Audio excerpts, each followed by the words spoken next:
উপন্যাস ডায়েরি চ্যানেলের পক্ষ থেকে আপনারা শুনছেন ভাব তরঙ্গ। লিখেছেন বেলা শেখ। কণ্ঠে আমি তাসনুভা। পর্ব ৩। পরনে ঢিলেঢোলা কুর্তি মুঠোয় করে আয়নায় নিজেকে দেখে। সবার আগে ফুলো পেট দৃষ্টি আকর্ষণ করে। বড় বড় শ্বাস টেনে আটকে মিট ঢাকার বৃথায় চেষ্টা। অরুণিতার গম্ভীর চোখজোড়া মৃত চাই নিজের উপরেই। অসম্ভব রাগ জমে আটকে রাখা শ্বাস ফেলে বিছানায় মরার মতো পড়ে রয় বেশ সময়। উপলব্ধি করে যারা খুব সহজেই কাঁদতে পারে দুনিয়ায় তারা দুনিয়ার সবচেয়ে সুখী মানুষ। উঠে বসে অরুণিতা ওড়না গলায় পেঁচিয়ে বেরিয়ে আসে ঘর থেকে। ড্রয়িং রুমে আসতেই সেই অসহনীয় ডাক, এই মোটু এদিকে আয়। অরুণিতা গম্ভীর মুখে এগিয়ে আসে। রূপক চিপস খাচ্ছিল। চিপসের প্যাকেট বাড়িয়ে বলল, মোটু বললাম বলে রাগ করলি নাকি? শোন, তোকে তো ভালোবেসে মোটু ডাকি, তাই রাগ করলেও আমি ডাকবই। অরুণিতা চিপস নিল না, গম্ভীর সুরে বলল, ডাকলে কেন সেটা বলো। রূপক খানিকটা সময় নিয়ে বলল, তোর ওই ফ্রেন্ড মনিকা কেমন রে? অরুণিতার গাম্ভীর্যের ভরপুর চোখ দুটো ছোট ছোট হয়ে আসে। ইউ লাইকস হার? রূপক খানিকটা মিয়ে যাওয়া সুরে বলে, তেমন না, আসলে মেয়েটি আমার ফ্রেন্ড লিস্টে অ্যাড আছে, প্রায়শই নখ দিয়ে খোঁজ খবর নাই। অতি সঙ্গোপনে প্রেমের প্রস্তাবের কথা এড়িয়ে যায় রূপক সরকার। অরুণিতা অবচাল ভঙ্গিতে বলল, খারাপ না, ভালোই।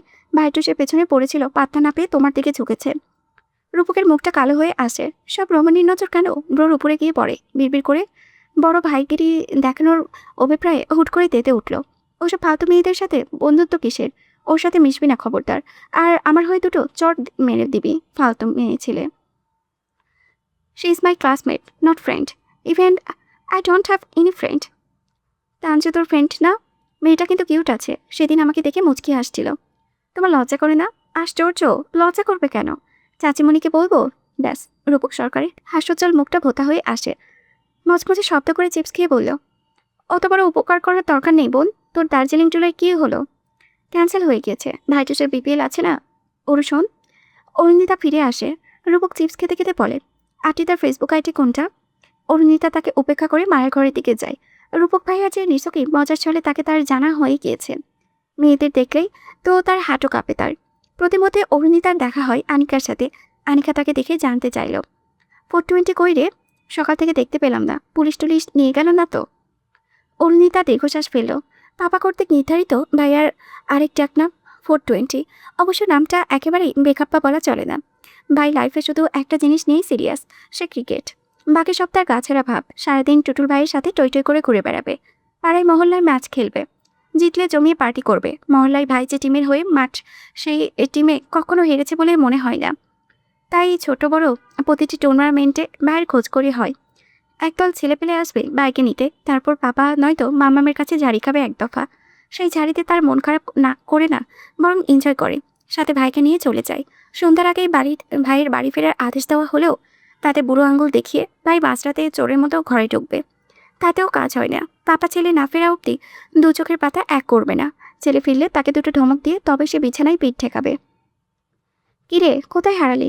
কোথাও না আপু, ভাইটুস বোধহয় টুর্নামেন্ট খেলতে সাভার গেছে। তুমি ভাইটুসকে ফোন করছো না কেন? তা 420 ভাই আমার ফোন ধরবে? সে 420 নয় আপু। আর হ্যাঁ, আর কারো ফোন না ধরলেও তোমার ফোন সে মিস করবে না, করেই দেখো। আনিকা ফোন বের করে সন্দেহান সুরেই বলল, কারো ফোন না ধরলেও আমার ফোন কেন ধরবে? হয়তোবা তুমি স্পেশাল। অরুণিতা খুবই স্বাভাবিকভাবেই বলল। আনিকা আরও কিছু শোনার জন্য মুখিয়ে রইল, কিন্তু অরুণিতা কাঙ্ক্ষিত কিছু শোনালো না। বিধায় ফোন কানে চেপে বলল, শয়তান সেদিন আমার চুলে চুইংগাম লাগিয়েছিল। মহল থকথকে ছিল, বিধায় চুপ ছিলাম। নাইলে চাচুকে বলে ওকে নাড়া করিয়ে ছাড়তাম। রিসিভ করছে বলে কথা বলি, ওয়েট। অরুণিতা চলে যেতে নিলেই আনিকা বাহু চেপে ধরে আটকে দিল। ওই 420 কই তুই? ওপাশ থেকে ভারী শব্দের আওয়াজ আসে। নিশ্চয়ই মাটি খেলছে। আনিকা অধৈর্য হয়ে উঠল। বাংলা সিনেমার নায়কদের মতো অশ্লীল ভঙ্গিতে শ্বাস নিচ্ছিস কেন বে? যা বলার জলদি বল, আমি ব্যাট করতে নেমেছি। পানি খাওয়ার বাহানায় জাস্ট 2 মিনিটের সময় নিয়েছি। ওপাশ থেকে অরুণা হাঁপাই সত্যি দৌড়ে মাঠের এ প্রান্তে এসেছে। আনিকা প্রো কুচকে বলল, আমি এখানে টেনশনে মরি আর তুই মনের সুখে খেলছিস। সুখ কিংবা দুঃখে দুটোই সঙ্গী ক্রিকেট। আমার প্রথম প্রেম সে, বুঝেছিস? আনিকার রাগ হলো। সে দর্তহীন কণ্ঠে বলল, সেদিন তৈমুরের সাথে দেখা করতে গেলাম না, তো ওই লোক ওনার বাড়িতেও নিয়ে গিয়েছিল আন্টির সাথে দেখা করার জন্য। ভদ্রমহিলা শাশুড়ি হিসেবে খারাপ না, ভালোই। মামা ডেকে কান পচিয়ে ফেলেছে। অরুণাব ঘামে ভেজা মুখটাই রুমাল ধসে কিছু বলে না। আনিকা আবারও বলতে শুরু করলো, তো ঘটনা হলো মহিলা ফোন করেছিল, তার ভাতিজি বার্থডে পার্টি হবে আজ সন্ধ্যায়, আমাকে যাওয়ার জন্য ফোর্স করেছে। আমি নিষেধ করলেও আম্মুকে ধরেছে, আর আম্মু রাজি, সে এখন আমাকে ফোর্স করছে। তো আমাকে কি করতে বলছিস তুই? আনিকা এমন প্রশ্ন আশা করেনি মোটে। ঠোঁটো ঠোঁট চেপে ভাবলো, সত্যি তো, সেই হিসেবে এই গাধাটাকে কেন বলছে? সে বাহানা দেখায়, বলছিলাম এই কারণে, আসলে বার্থডে কালকে গিফট দিতে হবে না, আমার হাতে টাকা নেই, তুই কি কিছু টাকা ধার দিবি? হ্যালো, শুনতে পাচ্ছিস? ওপাশ থেকে ফোন কেটে দেওয়ার আগেই হয়েছে। আনিকা ফোনের স্ক্রিনে কিছু পল তাকিয়ে রইল, মুখে হাসি লেগে থাকলেও চোখের পানি চিকচিক করছে। আনিপু, হুম? নিজেকে সামলে অরুণিতার দিকে ফিরে বলল, তোর কাছে 1,000 টাকা হবে অরু? অরুণিতা শান্ত চোখে চাই, কাঁধে নরম স্পর্শ করে বলল, আপু ভাইটুস রেগে আছে। ওর আগের কি হলো? তোমার কান্নার কি হলো? আনিকা নজর লুকাই। অরুণিতা ফোঁস করে শ্বাস ফেলে বলল, তোমাদের বুক ফোটে কিন্তু মুখ ফোটে না, ভেতরে ভেতরে পূর্বে দুজনে, অথচ ভাব করবে না। কি বলছিস সরু? তোর কথার কিছু বুঝতে পারছি না। আনিকা অবুঝ হওয়ার চেষ্টা করলো। অরুণিতা চোখ উল্টে বিরক্তি প্রকাশ করে বলল, বুঝতে হবে না, ফিডার খাও, অস্বচ্ছ। রাগ দেখিয়ে অরুণিতা চলে যায়। আনিকা গমরা মুখ বানিয়ে পিছু ফিরতেই চমকে ওঠে। হাতের ফোন ফসকে পড়তে পড়তে বেঁচে যায়। আনিকা অপ্রস্তুত হেসে থতমত খেয়ে বলে, আম্মু তুমি এখানে? এভাবে কে দাঁড়াই? ভয় পেয়েছিলাম আমি। ঘরে এসো আনিকা, কথা আছে। রুবি গম্ভীর মুখে বলে চলে যায়। আনিকা হতাশ পদনে তার পিছু হাঁটে। তবে সবের মাঝেও তার ভরসা, 420 তাকে কোনো না কোনো বাহানায় ঠিকই আটকে নেবে। ব্যথিত হৃদয়ে ভাইটুসের দেওয়া বউ পুতুলটার মাথায় একটু পরপরই জলপট্টি দেয় প্রহর সরকার। থার্মোমিটার মুখে তাপমাত্রা রেকর্ড করে কি দেখলো কে জানে, দুঃখ প্রকাশ করে বলল, 420 লিটার জ্বর। তোমার তো মরে যাওয়ার কথা, তুমি মরছো না কেন? তুমি মরলে পাপা আমাকে মানুষ বউ এনে দেবে, জলদি মরে যাও না পুতুল বউ। বউয়ের আশা ভুলে যান, আপনার পাপা আপনাদের দুই ভাইকে বিয়ে করাবে না। পাতা ছেলের মুখে খাবার দিয়ে বলে। প্রহর খাবার মুখে নিয়েই হড়গড় করে বলে, কেন কেন? পাপা নিজে বিয়ে করেছে, তাহলে আমাদের কেন বিয়ে করাবে না? কি সুন্দর বড়দের মতো লজিক টেনে আনলো। পাতা হাসে, এত বউ বউ করলে তো জ্বালা, আগে বড় হোক তারপর বিয়ে করাবো। ভাইটুসের সমান। হ্যাঁ বাবা হ্যাঁ, তাহলে ভাইটুসকে কেন বিয়ে করাচ্ছ না? পাতা তেতে ওঠে, এত কথা বলিস কেন? আরেকটা কথা বললে তোর মুখে আমি সেলাই করে দেব। আমি মুখ কি কাপড়? কাপড় কেন হবে? তাহলে তুমি সেলাই কেন করবে? ওরে আল্লাহ, একে থেকেও থামা। আমি কি রিক্সা? রিক্সা কোত্থেকে এলো আবার? পাতা অতিষ্ঠ বোধ করে প্রহর বড়দের মতো ভাব নিয়ে বলল, তাহলে আমাকে থামতে বলছো কেন? একদম মিউট। আমি কি টিভির চ্যানেল যে বাটন টিপলে মিউট হয়ে যাব? মার খাবি? মার কি খাওয়া যায় মাম্মাম? মার তো ব্যথা অনুভব করার একটা মাধ্যম মাত্র। পাতা হাসবে নাকি কাঁদবে বুঝতে পারি না, কাঁদো কাঁদো মুখে বলল, আব্বা তোকে এসব বড় বড় কথা কে শিখায় বলতো? প্রহর হাসে, খরগোশের মতো ঈষৎ উঁচু বড় দাঁতটা দুখানা দেখিয়ে বলল, পাপা। আসুক তোর পাপা, তার ঠ্যাংটা ভেঙেছি তো আমার নাম বদলে তারাবানু রাখবো। সো সুইট নেম মাম্মাম। পাতা কটমট করে তাকালো। প্রহর মুচকে এসে বলল, মাম্মাম তুমি কি রেগে আছো? পাতার কপাল কুঁচকে গেল। প্রহর এসে বলল, পাপা বলে রাখলে তোমাকে ব্যাঙের বাচ্চার মতো লাগে। শালার জামাই বাড়ি ফিরো। তোমার কপালে আজ দুঃখ আছে। পাতা বিড়বিড় করে ছেলেকে ধমকালো। ধমকে আদরে মুখটা এতটুকুনি হয়ে আছে, আর কথা বলে না, চুপচাপ খাবার খেয়ে নেয়। পাতা থমথমে মুখে আবার খাবারটুকুনি মুখে মুছে খাইয়ে দেয়। তারপরই বাবু ছেলেকে বুকে টেনে আদর করে সারা মুখে গোমরা মুখে প্রহর মিটিমিটি হেসে দেয়। পাতা গালে ঠোঁট দাবিয়ে রেখে বলল, আমার চানটুসটে মন চাই বুকের ভিতরে লুকিয়ে রাখি। পাকা বুড়ো হয়েছে একটা। একজন বাপের প্রাণভোমরা তো আরেকজন মায়ের চানটুস। আর আমি কি বার্গারের ভিতরে থাকা অবহেলিত টমেটো স্লাইস? তৃতীয় কারো আওয়াজে পাতা ও প্রহর দুজনে দরজার দিকে ফিরে। অরুণিতা সরকার গম্ভীর মুখে এগিয়ে আসে। পাতা হেসে দিল, তুই তো রাস্তায় বসে ভ্যাপা করে কাঁদছিলি, তোর পাপাই মায়া হলো, কোলে তুলে নিল, বাস কাহিনী শুরু। অরুণিতা ছোটবেলার মতো হাওমাও কান্নায় ভেঙে পড়ে না, ঠোঁট বাঁকিয়ে একটুখানি হাসার চেষ্টা করে। মেঝেতে বিছানো মাদুরে বসে মায়ের কোলে মাথা গুজে দিল। পাতা ছেলেকে বুক থেকে সরিয়ে মেয়ের মাথায় স্নেহের পরশ বুলিয়ে বলল, আম্মু কি হয়েছে? কিছু না মাম্মাম, ওই লোকগুলো কি কেস তুলে নিয়েছে? না নিয়ে উপায় আছে, তোর পাপা তাদের নারী নক্ষত্র টেনে বের করেছে। তবে আমার চিন্তা হচ্ছে ওরা ভোরের কোনো ক্ষতি না করে। ডোন্ট ওয়ারি মাম্মাম, পাপা এমনটা হতেই দেবে না। ভাইয়ের গায়ে মশা পড়ার আগেও পাপা টের পেয়ে যায়। ওই দিন স্কুলেও কেমন হাজির হলো। অরুণিতা ঠোঁট চেপে হাসলো। পাতা তার থুতনি ধরে মাশালা বলে চমো দিয়ে বলল, তোদের পাপা তোদের কতটা চোখে হারায় তোরা যদি বুঝতিস। ভাগ্য ওরে একটা বাপ পেয়েছিস, তোদের জন্য হাসতে হাসতে জান দিয়ে দিবে। বাবা তা হাসতে হাসতে বলে, কিন্তু কোথাও একটু খারাপ লাগা কাজ করে। নিজ পিতার কথা স্মরণে আসে। বছর হবে কথাও হয়নি, হয়তোবা ওনারও মনে পড়ে না পাতা নামক কোনো প্রাণী আছে। এক যুগের বেশি হবে অভিমান করে বাপের ভিটায় পা রাখেনি। বাপটি তার একবার নিতেও আসেনি, বলেও নি কেন আসো না পাতা। অথচ সে জানে বড় মেয়েকে প্রতিটি উৎসাহে বাড়ি আনা হয়। মাঝে মাঝে দুঃখ লাগে তার। দোষটা কি ছিল তার? মাম্মাম চলো বাইরে থেকে ঘুরে আসি। এমনি ঘুরবো এখানে ওখানে, তারপর পাপার অফিসে গিয়ে পাপাকে চমক দেবো। পাপা তোমাকে দেখে অনেক খুশি হবে। পাতা মেয়ের দিকে ছোট ছোট চোখে চায়। অরুণিতা মায়ের কোল থেকে মাথা তুলে বলে, ওহো পাতাবাহার, নাকচো ম্যানারলেস অরুণ সরকারের মাঝে মাঝে মতো সারপ্রাইজ দিয়ে চমকে দিতেও পারো। আচ্ছা এক কাজ করো, তোমার ওই জলপাই রঙের শাড়িটা পরো তো, ওইটাই তোমাকে হেব্বি লাগে। পাপা তো পলক্ষীন দেখতেই থাকবে। পাতা অবাক হয়ে বই কি, মেয়েটা স্বভাব বিরোধী আচরণ করছে না? এত কথা সচরাচর বলে না সে। মেয়ে জোড়াজোড়িতে তৈরি হয় পাতা। মিটিং রুমে বায়ার্সদের সাথে গয়নার নিউ কালেকশন প্রদর্শন করেছিল অরুণ সরকার। হঠাৎ ফোনের টুংটাং শব্দে ডেস্কে রাখা ফোনের উপরে নজর বিদ্ধ হয়। কথার পাকে ফোনটা হাতে তুলে নেয়, লক করলে হোয়াটসঅ্যাপে ঢুকে টু মারতেই অত জোরে হাসি খেলে যায়। ও হে নাকচু ম্যানার্সলেস অরুণ সরকার, আপনার সোনার আছে আপনার পাতাবাহারে প্রবেশ করেছে, হুঁশিয়ারি থাকুন। হাত পাকা চুল রক্ষার্থে মহিলা সাফেদের দূরে রাখুন। অরুণিতা অতি সতর্কতায় হাসিটুকু গাম্ভীর্যতায় ডেকে নেয় অরুণ সরকার। ফোন কাছে রেখে দ্রুত মিটিং শেষ করার চেষ্টা করে। একটু পরেই পার্সোনাল অ্যাসিস্ট্যান্ট সুজন এসে জানালো, বস ম্যাম এসেছে, কফি দাও তাকে। আর জানিও আমার একটু সময় লাগবে, মিটিং সবে শুরু হলো, আধ ঘন্টার আগে শেষ হবার নয়। বস ম্যাম এতক্ষণ বসে থাকবে, মিটিং কি পোস্টপোন করা যায় না? না, তোমাকে যেটা বললাম সেটা করো। সুজন ফিরে আসে। বস তো নিরস কেন, অন্য কেউ হলে মিটিংয়ে পাছাই গুলি মেরে বউয়ের কাছে ছুটে যেত। আহারে বেচারি ম্যাম, ম্যাম আপনার জন্য দুঃখে বুক ফেটে যায় আমার। দুনিয়ায় ছেলের অভাব পড়েছিল নাকি? ওই ঢামকা বুড়োকেই চোখে পড়ল। একটুও রসকস নেই। আপনি মাশাআল্লাহ এখনো সুন্দরী আছেন। কেউ বলবেই না আপনার বিয়ে হয়েছে প্লাস বাচ্চা কাচ্চা আছে, অথচ বস বুড়িয়ে গিয়েছে। বসের তো আপনাকে উচিত মাথায় তুলে রাখা। আফসোসের অন্ত নেই সুজনে। পাতা খুক খুক করে কাশল, মাথায় পরিপাটি স্কার্ফ টেনে অভ্যাস বসে তো ঠিকঠাক করে নিল। কাহিনী কি ভাইয়া? সুজন দুঃখে দুঃখে মুখ বানিয়ে বলল, আর বলবেন না, বস মিটিংয়ে। আমি কি বললাম ম্যাম এসেছে?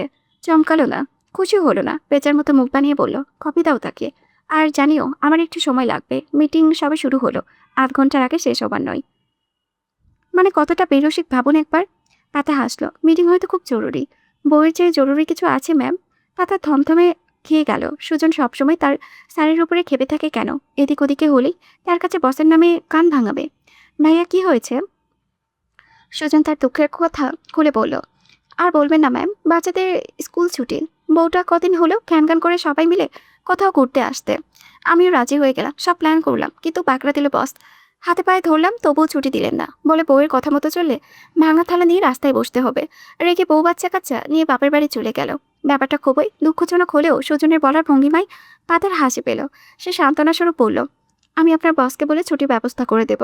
থাক ম্যাম, তার দরকার নেই, আমার বউ রাজি হবে না, সে আরেক রকচটা মানুষ। পাতার খারাপ লাগলো বই কি, নাকচো ম্যানার্সলেস লোকটা আসলেই বেরসি। ম্যাম জানেন কি হচ্ছে, নতুন মডেল সাবিনা আছে না, উঠতি বয়সী মেয়ের আবেগ বেশি, বসের পেছনে চিপকে থাকে, ফটোশ্যুট করবে, সেখানে বসের কাজ কি না, সে বসের অনুপস্থিতিতে ফটোশ্যুট করবেই না। পুরো গায়ে পড়া মেয়ে মানুষ। আমি অবশ্য ঠেস দিয়ে দুই কয়েকবার বুঝিয়েছিলাম ওনার বয়সী ছেলে মেয়ে আছে, কিন্তু বেহায়া মেয়ে তবুও বস বস করবে, মন চাই ঠাস করে দুটো লাগিয়ে দেয়। আর বসকেও বলিহারি মেয়েটাকে কিছুই বলে না, নীরবে নিভৃতে যেন আশকারা দেয়। ম্যাম বসকে একটু টাইট দিবেন। পাতার কপালে ভাঁজ দেখা গেল। সেখানে গম্ভীর মুখে বলল, এই সাবিনা অফিসে আছে? জি ম্যাম, আজ সন্ধ্যায় ফটোশ্যুট আছে, ওই ওখানে এখনো বসে আছে। আপনি আসুন, আপনি বসুন, আমি এক্ষুনি ডেকে আনছি।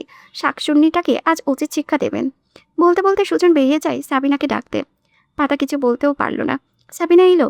পাতা একটু নড়েচড়ে বসলো। ওয়েস্টার্ন পরিহিতা মেয়েটা বেশ সুন্দরী, ভোরের সমবয়সী হবে।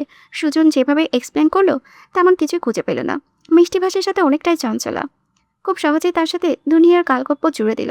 অরুণ সরকারের প্রশংসায় পঞ্চমুখ মেয়েটা, তবে সেখানে খারাপ কিছুই নজর আসলো না, সবটাই শ্রদ্ধেয় বোধ। তবুও পাতার একটু হিংসাটা হলো বই কি। সে মেয়েটার হাত থেকে রেহাই পেতে সুজনকে ইশারা করে সুজন তাকে পাঠিয়ে দিল। দেখলেন ম্যাম, বস বলতে অজ্ঞান, যাকে ভাবে তার কাছে বসকে নিয়ে প্রশংসার ঝুলি খুলে বসবে। অফিসে তো কানাঘুষা চলে, বস আর মেয়েটার মাঝে চক্কর। ভেবে চিন্তে কথা বলবেন ভাইয়া, মেয়েটা আপনার মেয়ের বয়সী।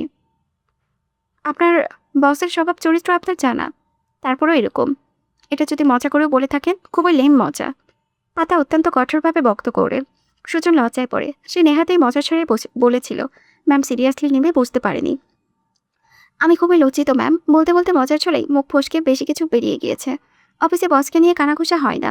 বসকে আমার থেকে ভালো কে চেনে, যার চরিত্র ফুলের মতো পবিত্র।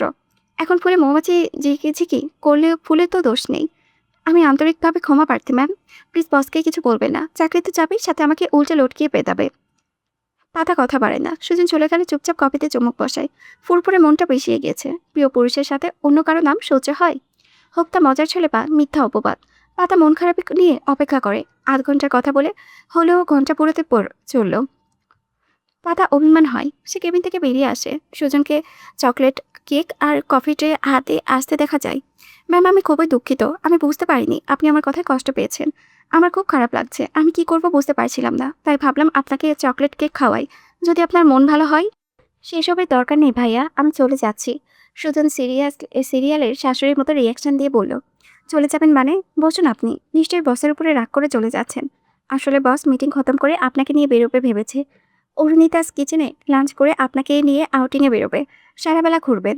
রাতে স্কাই ভিউ রেস্টুরেন্টের রুপটপের ডিনারের জন্য বুকড করেছেন বস। আপনি দাঁড়ান, আমি বসকে বলছি। ওনার কাছে বউ আগে নাকি মিটিং? আজ বলতেই হবে। Wait a minute ma'am.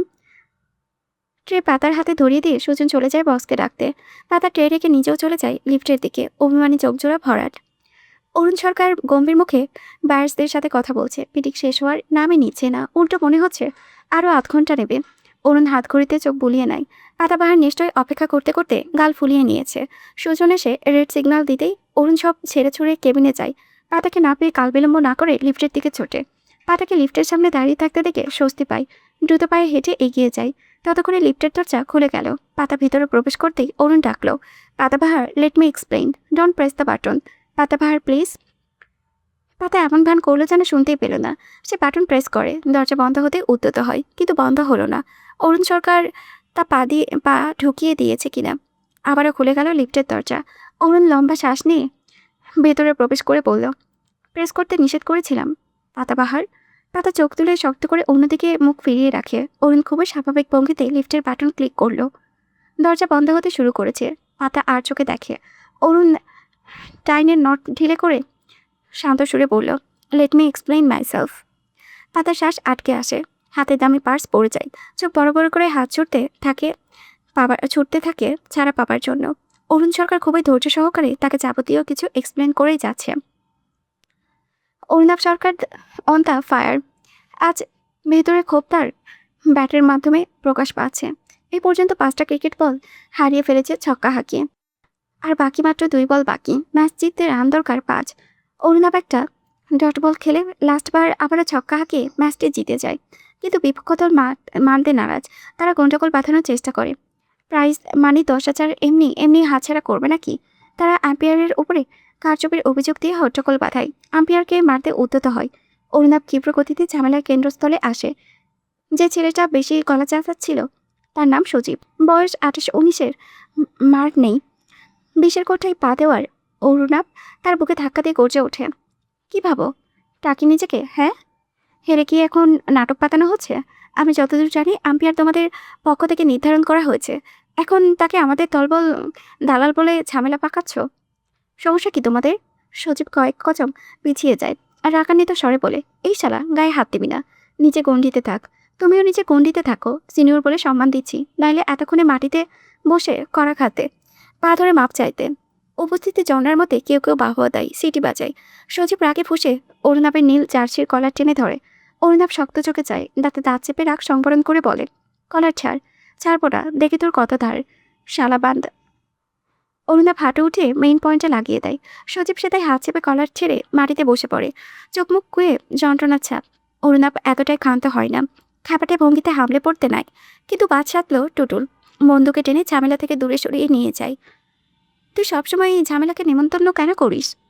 এমন একটা দিন নেই যেদিন তুই ঝামেলা পাকাবি না। তোর না হওয়ার শাশুড়ির মতো আমারও তো তোর উগ্রপনার স্বভাব পছন্দ না। আর এখন তো আপা 144 ধারা জারি করেছে। তোর সাথে মিশলে আমাকে বাড়িতে ঢুকতে দেবে না। অরুণাভ জবাব দেয় না। পানির বোতল চিনিয়ে মুখে পানি ছিটিয়ে দেয়। মেজাজ তার আরও আপার ফ্লোল্ডে সালসা ড্যান্স করেছে। টুটুল আর কিছু বলে না। বন্ধুকে শান্ত হওয়ার সময় দেয়। অরুণাভ ভেজা জার্সি পাল্টে গায়ে সাফেদ শার্ট চড়ায়। রাস্তার মাঝখানে কোমরে তোয়ালে পেঁচিয়ে ট্রাউজারে পাল্টে জিন্স পরে নেয়। বাবরি আধ ভেজা চুলে ঘন ঘন আঙুল চালিয়ে ফুসফুস করে শ্বাস ছাড়ে। নোংরা কাপড় ব্যাগে ভরতে ভরতে বলে, আমি যেখানে যাচ্ছি তুই কি আমার সাথে যাবি? বর্ষা আন্টিদের ওখানে? সত্যি যাবি? পাতা মিস জানলে কষ্ট পাবে অনেক। অরুণা বন্ধুর দিকে তাকায়। টুটুল বন্ধুর কাঁধে হাত রেখে বলল, আচ্ছা যাবো, কিন্তু আমি শুধু ওই মুমূর্ষু বাড়ি বুড়ির সাথে দেখা করতে যাচ্ছি টুটুল। বুড়িটা কাল রাতেও ফোন করে কাঁদছিল। টুটুল হেসে বলল, নানু বল শালা। অরুণা ব্যাগ কাঁধে তুলে গাড়ির দিকে অগ্রসর হয়। বিরক্তি মুখে বলেন, আমার একটা বোন আছে, সো আমাকে শালা বলবি না। আমি তোর বোনকে বিয়ে করছি, তাই আমি শালা বলার হক রাখি। অরুণা কটমট করে বলে, টাইলার মতো ভাবনা তোর আরেক বোন। টুটুল নাক মুখ কুচকে নিয়ে ভাবল, গোমরা মুখে অরুর কথা কি বলেছে? আমি তো পত্রলেখার কথা বলেছি, সেও তো তোর বোন। অরুণাবের মুখটা নিমিষে গম্ভীর হয়ে আসে। দ্রুত পা ফেলে গাড়িতে উঠে বসে। পত্রলেখা আবার বোন নয়। প্রহর আর অরুণিতা যেমন তোর ভাই বোন, তেমনি বর্ষা আন্টির মেয়ে পত্রলেখাও সম্পর্কে তোর বোন হয়। আন্টিকে তো মা ঠিকই মানিস, তাহলে পত্রলেখাকে বোন মানতে কিসের সমস্যা? কি মিষ্টি একটা মেয়ে। আমি তো প্রথম দেখাতেই ফিদা। অরুণাব চুপ থাকলো। সেদিন সবচেয়ে বড় ঝাটকা খেয়েছিল যখন পত্রলেখাকে নিতে ওই মহিলাটি এসেছিল। সে তো জানতো ওনার শুধু একটা ছেলে আছে, নামটি যেন কি, ও হ্যাঁ, বাদল। তবে মেয়েটার জন্য খারাপ লাগলো। ওপরওয়ালা সবাইকে এক না একদিন একদিক থেকে আটকে দেয়। অমন ফুটফুটে মেয়েটা বোবা, ভাবতে গা ছমছম করে। আহারে। টুটুল দুঃখ প্রকাশ করে। অরুণাবের চোখের ক্যানভাসে পত্রলেখার মুখটা ভেসে আসে। ওই শান্ত নির্মল চাহনি, বাসা বাসা চোখ দুটোর খুব চেনা চেনা লাগে তার কাছে। কোথাও তো দেখেছে, কিন্তু কোথায় দেখেছে মনে করতে পারে না অরুণাব। টুটুল সমস্ত রাস্তা পত্রলেখাকে নিয়ে এটা ওটা পড়েই যায়। অরুণাব চুপচাপ শুনে প্রত্যুত্তরে কিছুই বলে না। এখন তো পত্রলেখা নামটাও শোনা শোনা লাগছে। একটা বিলাসবহুল বাড়ির গেটের সামনে গাড়ি দাঁড় করিয়ে অরুণাব মনে মনে কয়েকবার পত্রলেখা নামটি যাবে। আপনি শাড়িতে তোমাকে অনেক সুন্দর লাগে, একদম বউ বউ লাগে, কিন্তু তোমার তো বর নেই। আমি পাপাকে বলবো তোমার জন্য হ্যান্ডসাম দেখতে একটা বর খোঁজে আনতে। এই মুহূর্তে জ্যামে আটকে পড়েছে তারা। আধ ঘন্টা হবে রাস্তার সব গাড়ি নিথর হয়ে পড়ে আছে। বিরক্তিতে মুখটা তেতো হয়ে আছে অরুণিতার। তার উপরে এর বকর বকর। অরুণিতা বিরক্তি মাখা কণ্ঠে বলল, তুমি সবসময় বর বউ নিয়ে কেন পড়ে থাকো? চুপ থাকো, নাইলে এখানেই নামিয়ে চলে যাও। ধমকে প্রহরের মুখটা চুপসে যায়। তুমি আমাকে একা ফেলে যেতে পারবে আপনি? তোমার কষ্ট লাগবে না? অরুণিতা আর চোখে স্কুটির পেছনে বসা ছোট ভাইটাকে দেখে নাই। না, লাগবে না। তোমার কষ্ট লাগবে না, কারণ তুমি আমাকে ফেলেই যাবে না। প্রহর দাঁত কেটে মিষ্টি করে হাসলো। অরুণিতা কিছু বলল না। হেলমেট খুলে খোলা চুল পেঁচিয়ে নেয়। প্রহর সিও হুডিতে আটকানো ক্লিপ খুলে বোনের হাতে দিয়ে বলল, আপনি ওই পচা ছেলেগুলো কেমন করে তাকিয়ে আছে দেখো। ও আল্লাহ, এই পচা ছেলেদের চোখে মরিচের গুঁড়ো লাগিয়ে দাও না। প্রহর আকাশের দিকে তাকিয়ে আল্লাহর কাছে আর্জি চালালো। অরুণিতা চুল বেঁধে নিয়ে ছোট্ট ভাইয়ের গালের টিপে পাশে তাকালো। পাশের প্রাইভেট কারে কিছু উটকো ছেলেপুলে তাদের তাকিয়ে ভেটকাচ্ছে আর সিগারেট টানছে। অরুণিতা ভাবান্তর দেখাই না। এমন ভাব ধরলো যেন ওসব মোছামাছি বাতিরকে কিছুই না। ছেলেগুলো মজা পেল না। তারা তো রিয়াকশন চেয়েছিল। সিগারেট টেনে ধোয়া অরুণিতার দিকে ছুঁড়ে বিরক্তি করে। ওদিকে প্রহর রেখে টমেটো হয়ে বসে আসমানের দিকে তাকিয়ে ছেলেগুলোর নামে আবারও উপরওয়ালার কাছে শাস্তি দাবি করে। একসময় নিজের ব্যাগ থেকে পানি বোতল বের করে ডাকনা খুলে পানি ছুঁড়ে মারে প্রাইভেট কারের ছেলেগুলোর দিকে। রাগে কপে চেঁচিয়ে উঠে বলে, এই ডার্টি ডার্টি ছেলে, আমার আপনের দিকে তাকাস কেন? তোদের চোখ আল্লাহ গরম লোহা ঢুকিয়ে দেবে দেখিস। 5 বছরের ছেলে 25 বছরের দামড়া ছেলেদের আঙুল তুলে শাসাচ্ছে, বাবা যায়। অরুণিতা প্রহরের হাত টেনে কোমরে রাখে। রাস্তার কুকুর ঘেউ ঘেউ করবেই প্রহর, তাদের সাথে লাগতে নেই, জাস্ট ইগনোর। ছেলেগুলো তেতে উঠল, কিন্তু ছোট্ট প্রহরের চেঁচানোতে অনেকটাই সচেতন দৃষ্টি ফেলেছে। ট্রাফিক পুলিশও এগিয়ে আসে, ছেলেগুলোকে দমে গাড়ির গ্লাস উঠিয়ে নেয়। অরুণিতা স্কুটি করে ইউটার্ন নেওয়ার কথা ভাবে। এভাবে জ্যামে আটকা থাকার চেয়ে পাপার অফিসেই ফেরা যাক। যেমন ভাবনা তেমন কাজ। আশেপাশে চোখ খুলে একটু স্পেস নিয়ে পাশে ব্যস্ত রাস্তায় স্কুটি আনে। বিপত্তি একটাই ঘটল। ব্যস্ত রাস্তায় ছুটে চলা প্রাইভেট কার ধেয়ে আসে। অরুণিতা মুহূর্তেই ঘাবড়ে গেল। পেট জড়িয়ে রাখা প্রহরের হাত দুখানি এক হাতে শক্ত করে চেপে ধরে পাপা বলে চেঁচিয়ে উঠল। নখ ঘুরিয়ে ঘরে প্রবেশ করে পপি চৌধুরী। লাশময়ী মহিলার কপালে ঈষৎ বিরক্তির রেখা ফুটেছে। ফোনে ডুবে থাকা মেয়ের উদ্দেশ্যে বললেন, পট্ট, কখন থেকে নক করছি, শুনতে পাও না? পত্রলেখা খুবই স্বাভাবিক ভঙ্গিতে পেছন ফিরে তাকালো। মাকে দেখে ফোন বন্ধ করে সোফা থেকে উঠে দাঁড়ালো। পপি চৌধুরীর দৃষ্টি পত্রলেখার ব্যান্ডেজ করে নাকের উপরে পড়তেই জানতে চাইল, নাকে ব্যান্ডেজ কেন, কি হয়েছে? পত্রলেখা কিছু বলল না। পপি চৌধুরীও দুবার শোধালেন না। এগিয়ে এসে মেয়ের গালে হাত রাখলেন। তুমি কি লাগেজ গুছিয়েছ পত্রলেখা খাটের নিচ থেকে বেবি পিঙ্ক কালারের একটা মাঝারি আকারে লাগেজ টেনে বের করলো। পপি চৌধুরীর মুখটা স্নান হয়ে আসে। সে খানিকটা ইতস্তস্ত বোধ করলেন। আমি ভাবছি তোমার ওখানে যাওয়া ঠিক হবে না পত্র। ও বাড়ির সবাই কেমন রিয়াক্ট করে কে জানে। করিম যদিও বলেছিল তোমাকে নিতে, কিন্তু সেভাবে জোর দেয়নি। তুমি কি তবুও যেতে চাইছো? পত্রলেখা লাগেজটার দিকে একদানে তাকিয়ে পপি চৌধুরী মেয়ের গালে হাত রেখে স্পর্শ করে বলল, ওরা নানান কথা বলবে। ওদের কথা শুনে তোমার মন খারাপ হবে, তাই যাওয়ার দরকার নেই মা। আমি তোমার হয়ে পুষ্পকে হ্যাপি বার্থডে বলে দেব। মন খারাপ করলে? পত্রলেখা মাথা নাড়ল। মন খারাপ করেনি। সে লাগেজ খুলে জাম্পিংয়ে মোড়ানো একটা রঙিন বক্স মায়ের কাছে দেয়। বক্সের ওপরে লেখা চিরকুটে হ্যাপি বার্থডে পুষ্প লেখা। পপি চৌধুরী পার্স থেকে কিছু টাকা বের করে পত্রলেখার হাতে গুছিয়ে দিয়ে বলেন, তোমার মন খারাপ হলেও আমি কিছু করতে পারবো না পত্র। আমার হাত পা বাঁধা। আমি রবিনকে বলে দেব তোমাকে কোথাও ঘুরে নিয়ে নিয়ে যাবে। আমি যাচ্ছি, হ্যাঁ। পপি চৌধুরী মেয়ের কপালে চুমু দিয়ে দরজা পেরিয়ে চলে যান। পত্রলেখা হাতে টাকাগুলো অবহেলায় ফেলে দেয়। পা দিয়ে লাগেজে ঠেলে পূর্ব অবস্থায় ফিরিয়ে দেয়। বিছানা কেচে হাঁটু মুড়িয়ে উদাস হয়ে বসে রয়। একসময় ভাষা ভাষা চোখ পেয়ে অনর্গল অশ্রুফোঁটা পতিত হয়। সে তো যেতে চায়নি। মা নিজে জোর করলো, লাগেজ গোছাতে বলল। তাই এক বুক আশা জমিয়ে মায়ের প্রতীক্ষায় প্রহর গুনছিল। মায়ের সাথে ছোট বোনের জন্মদিনে পার্টিতে যাবেন। দরজা ঠেলে ভেতরে কেউ আসে। পত্রলেখা আশা নিয়ে দরজার দিকে ফিরে। মা নিশ্চয় মত পাল্টে তাকে নিতে এসেছে। মামুনি, আপনি খালামুনি ডাকতেছে। আপনার নাক ফাটাইছিল না, হের পোলাই আইসে। কাজের বুয়ার কথায় পত্রলেখার গালের পানি মুছল। মেঝেতে পড়ে থাকা 1000 টাকার নোটগুলো ঠেলে দেয়। কাজের বুয়া চোখ দুটো চিকচিক করে ওঠে।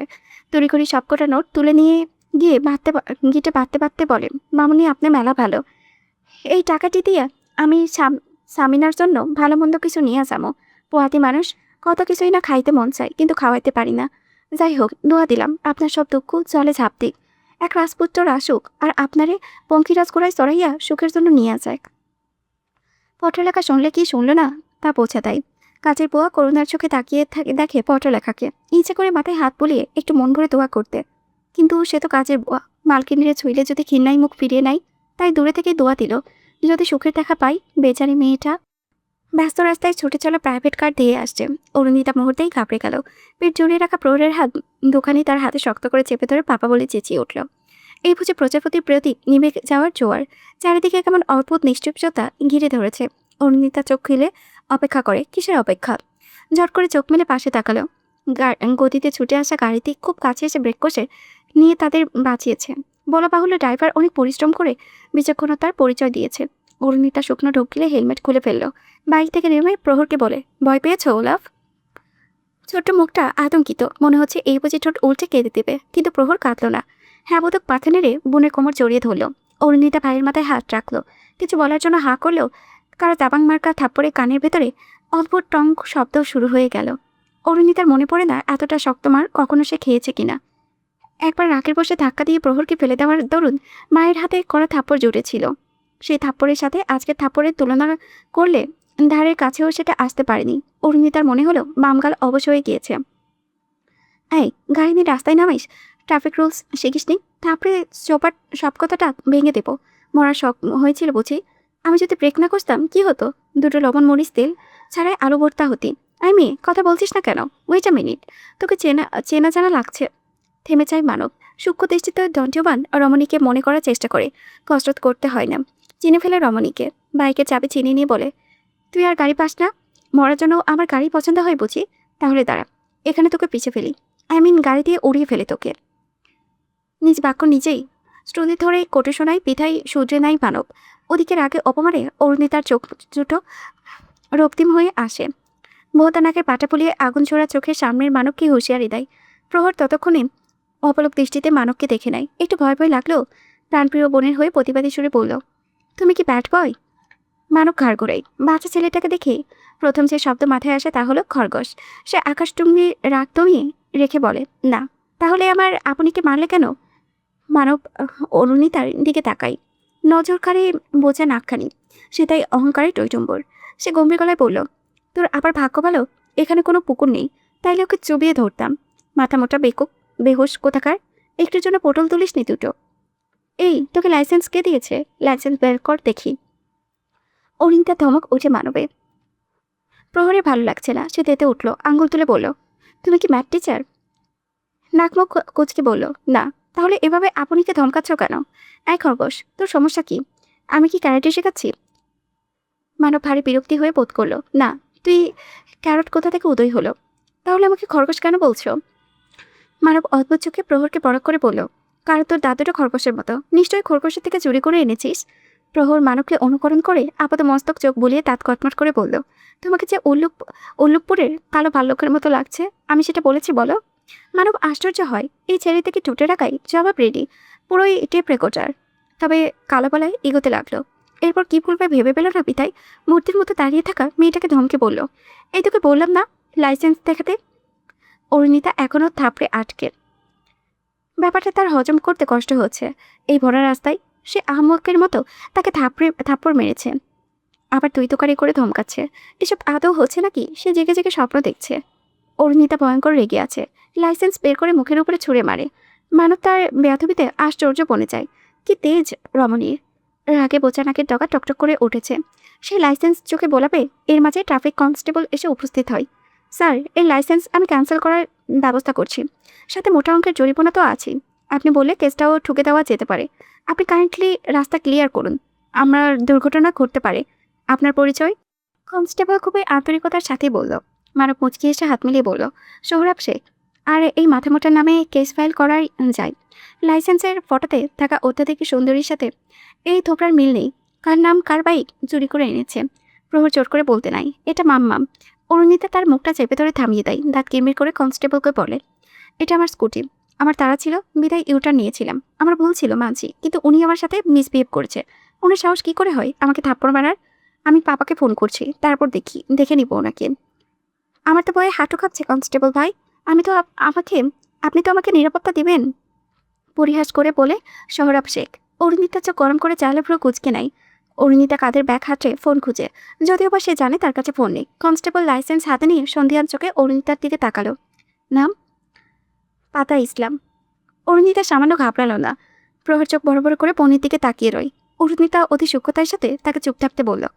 প্রহর বোনের ইশারা বুঝে চুপ থাকে। সোহরাব শেখ পকেটে হাত গুটিয়ে বলে, ডেট অফ বার্থ অনুযায়ী স্কুটির মালিক 40 চুইচই, কিন্তু তোকে তো সুইট 16 মাইনাস লাগছে। খুব জোর 14, কম হলেও হতে পারে। তুই তোকারি কেমন ভাষা, বাবা মা ভদ্রতা শেখায়নি? অবশ্য ভদ্রতা বোধ থাকলেও নিশ্চয়ই একটা মেয়ের গায়ে হাত তুলতেন না অসভ্য লোক। অরুণিতার কথা ঘোরানোর চেষ্টা করে সোহরাব শেখ অসভ্য সম্বোধনে হাসল। তার মতো ভদ্রলোককে প্রথম কেউ অসভ্য বলে অভিযোগ করলো। ব্যাপারটা দারুণ তো। সে কনস্টেবলের থেকে লাইসেন্স নিয়ে শুধালো, বাপের নাম? আতিকুর ইসলাম। মায়ের নাম লাবণী আক্তার। সোহরাব করছা দৃষ্টি নিক্ষেপ করে বললেন, কনস্টেবল ভাই, এখানে রহিম মিয়া আর পারুল শেখ লেখা। এক কাজ করুন, একে জেলে পুরে দিন। নিশ্চয়ই স্কুটি চুরি করে এনেছে। আজকাল সুন্দরী মেয়েরা সেজে বেঁধে চুরি করতে বের হয়। জামানা আপডেট হচ্ছে না?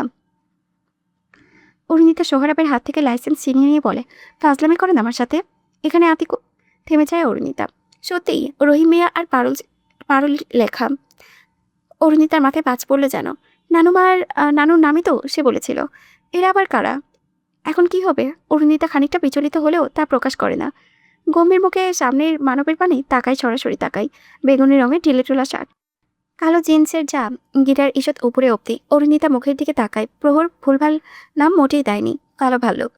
কালার সেন্সটুকুও নেই, এমনিতেই কালো। তার উপরে বেগুনি রঙের শার্ট পরেছে, আরও কালো ভূত লাগছে। সে ঠান্ডা মাথায় সব বলল, এটা মাম্মামের স্কুটি। আমার লাইসেন্স না থাকলেও আমি চালাতে পারি, পাপা শিখিয়েছে আমাকে। আর আঙ্কেল, আপনার ফোনটা দিন, আমি পাপাকে ফোন করছি। আপনি তার সাথে কথা বলুন না হয়। আমার পাপা সরকার জুয়েলারি ফ্যাশন হাউসের ওনার। ওয়ে পাপা কি পারি। বয়স কত তোর? অরুণিতা তাকে পাত্তা না দিয়ে কনস্টেবলকে বলল, ওই জামে আটকে ছিলাম আমি। ওখানে কিছু বকাটে ছেলে আমাকে ডিস্টার্ব করছিল, আপনিও তো দেখছিলেন, তাই বাধ্য হয়ে ইউটার্ন নিয়েছিলাম। আমি ফাইন দিতেও রাজি, আপনি পাপাকে ফোন করুন একবার। কনস্টেবল হাত বাড়াই না, বেশভূষায় বড়লোক ঘরনে লাগছে। মোটা তাজা ফাইন পাওয়া গেল তার পকেটে ভরবে। তাই সে সোহরাবকে যেতে বলে অরুণিতাকে নিয়ে ফুটপাতে নিয়ে মীমাংসা করে। অরুণিতা 3000 টাকায় সব সামলে হাঁপ ছাড়লো। পাপাকেও ফোন করতে হয়নি। অরুণিতা ঝামেলা চুকিয়ে স্কুটিতে বসে। হঠাৎ মনে পড়লো চাবি ওই কালো ভাল্লুক ছিনিয়ে নিয়েছিল আর ফেরত দেয়নি। আপনি স্কুটি চালাচ্ছ না কেন? চাবি ওই কালো ভাল্লুকের কাছে। প্রহরের চোখ দুটো বড় বড় হয়। এখন কি হবে? তোমার মাথা হবে। আমার তো মাথা আছেই, আবার হবে কেন? ও লাভ চুপ করবে। আপনি ওইদিকে দেখো। প্রহরে আঙুলে ইশারায় দেখিয়ে ফিসফিস করে। অরুণিতা সেদিকে লক্ষ্য করলেই কালো ভাল্লুকটার দর্শন মিলে ফুটপাতে বসে চায়ের কাপে পাউরুটি ডুবিয়ে গিলছে। সাথে আরেকটা পিচ্চি মেয়েটা ফুল বিক্রেতা। এই রাস্তায় প্রায়শই ফুল বিক্রি করতে দেখা যায় সে। অরুণিতা প্রহরকে বলল, আঙ্কেলের থেকে চাবি নিয়ে এসো। প্রহর হনহনিয়ে চলে যায় চাবির জন্য। সোহরাব প্রহরকে দেখে ভ্রু উঁচিয়ে কি ইশারা করতেই প্রহর বলল, আঙ্কেল স্কুটির চাবি দাও। সোহরাব মুখের চা ছিটকে বেরিয়ে আসে আঙ্কেল সম্বোধনে। প্রহর নাক ছিটকে দূরত্ব মেপে দাঁড়ালো, বলল, আঙ্কেল ফাস্ট ফাস্ট দাও না। সোহরাব চট করে প্রহরের কান টেনে ধরে বলল, আই হারামি, আঙ্কেল কাকে ডাকিস? বোনের মতো থাপড়া খাওয়ার শখ জেগেছে তোর? প্রহর চেঁচায়, ছাড়ো, আবার লাগছে। আপনিই তো বললো আঙ্কেল ডাকতে, আর তোমাকে তো আঙ্কেলই লাগে। ছাড়ো আমার কান। অরুণিতা স্কুলটি ফেলে এদিকে আসছিল। সোহরাব তার দিকে তাকিয়ে দুষ্ট হেসে প্রহরকে বলল, খরগোশ, দুলাভাই না ডাকলে ছাড়বো না, ডাক দুলাভাই। প্রহর অবুঝ মনে দুলাভাই ডাকে। অরুণিতা ততক্ষণে হাজির, রাগে বোচানাক ফুসছে। সোহরাব প্রহরের কান ছেড়ে গলা টিপে দিল, দাঁত কেড়ে বলল, খরগোশ, তোর বোন এখন আমার। অরুণিতা হঠাৎই দুঃসাহসিক কাজ করে বসে, ঠাস করে চড় মেরে দেয় মানবের গালে। সোহরাব হতভম্ব হয়ে দাঁড়িয়ে রয়। 29 বছরের জীবনে প্রথমবারে কেউ তার গায়ে হাত তোলার দুঃসাহস দেখালো, তাও হাঁটুর বয়সে একটা পিচি মেয়ে, যার দুধে দাঁত পড়েছে কিনা সন্দেহ। এই মুহূর্তে শাপলা মুখখানি গম্ভীর হয়ে আসে।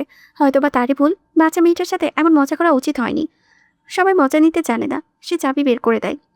আমি খুবই দুঃখিত, মজা ছাড়াই বলেছিলাম, সিরিয়াসলি নিবি ভাবতেও পারিনি। নে চাবি। অরুণিতা শক্ত কিছু বলার জন্য প্রস্তুতি হচ্ছিল, কিন্তু সোহরাবের কোমলতায় একটু দেনামনায় ভোগে। তবে থাপ্পড়ের বদলায় থাপ্পড় মারতে পেরে পৈশাচিক আনন্দ অনুভব করে। সিংহগলায় ব্যথা গোচালো বুঝি। ভাবনার মাঝে আসমিক কানে কাঁচা লাল গোলাপের জায়গা করে নেয়। অরুণিতার স্তম্ভিত চোখে তাকায়। সোহরাব অত্যন্ত বিনয়ী সুরে বলল, অল্প বিদ্যা ভয়ঙ্করী, পুরোপুরি বিদ্যা অর্জন না করে জনবহুলে রোডে ড্রাইভ না করাই উত্তম। তোর জানের মায়া না থাকতে পারে, কিন্তু জনগণের আছে। তোর জন্য তারা কেন হয়রানির শিকার হবে, পঙ্গুত্ব বরণ করবে কেন? একটা ভুল, তারপর সারা জীবনের কান্না। আমার গাড়ির সাথে দুবার অ্যাক্সিডেন্ট হতে হতে বেঁচেছিস। মরলে তো লাটা চুকেই যেত, কিন্তু এদিক সেদিকে হলে সারা জীবন বোঝা হয়ে অন্যের ঘাড়ে ঝুলে থাকতে হতো। সে বাদ দে, তোর কপালে তুই খাবি, আমার কি? কিন্তু কথা হলো, আমার গাড়ির সামনে আর একবার আসলে তোকে কবরস্থানে পাঠানোর বন্দোবস্ত আমিই করব। বি অ্যালার্ট সোনা। পুরো লেকচার অরুণিতার কানে ছাগলের ভ্যাভা লাগলেও শেষাক্ত সোনা সম্বোধনে অরুণিতার বুকটা খচখচ করে। বাবার মুখটা মনস্ফটে ভাসে। সে অপলক দৃষ্টিতে মানুষটির স্থান প্রস্থান দেখেছে। অরুণাব, তোমার তো বিশ্বাসই হচ্ছে না যে আমি শ্বশুরবাড়িতেই বসে আছি, খুশিতে ডিজে গান লাগিয়ে নাচার খাহিস জমেছে রে বন্ধু। আচ্ছা, তোর ভাবি এখনো আসছে না কারণ রে? তাকে দেখার জন্য আমার দুনয়না বাকুল হয়ে আছে। অরুণাব কটমট করে তাকালো। টুটুল পাত্তা দিল না। দাঁতে নখ খুঁটে খানিকটা নাচু হওয়ার ভান করে বলল, আমার না লজ্জা লাগছে, প্রথমবার শ্বশুরবাড়ি এলাম, তাও খালি হাতে। মিষ্টি পান সুপারি কিছুই তো আনা হলো না। সবাই কি ভাববে বলতো? আরেকবার শ্বশুরবাড়ির শব্দটা উচ্চারণ করলে তোর জিভ টেনে আমি ছিঁড়ে ফেলবো। একদম চুপ। অরুণাব চাপা সরে ক্ষোভ ছাড়ল। আসতে নাচতে শ্বশুরবাড়ি বলে কান কিয়ে ফেলেছে।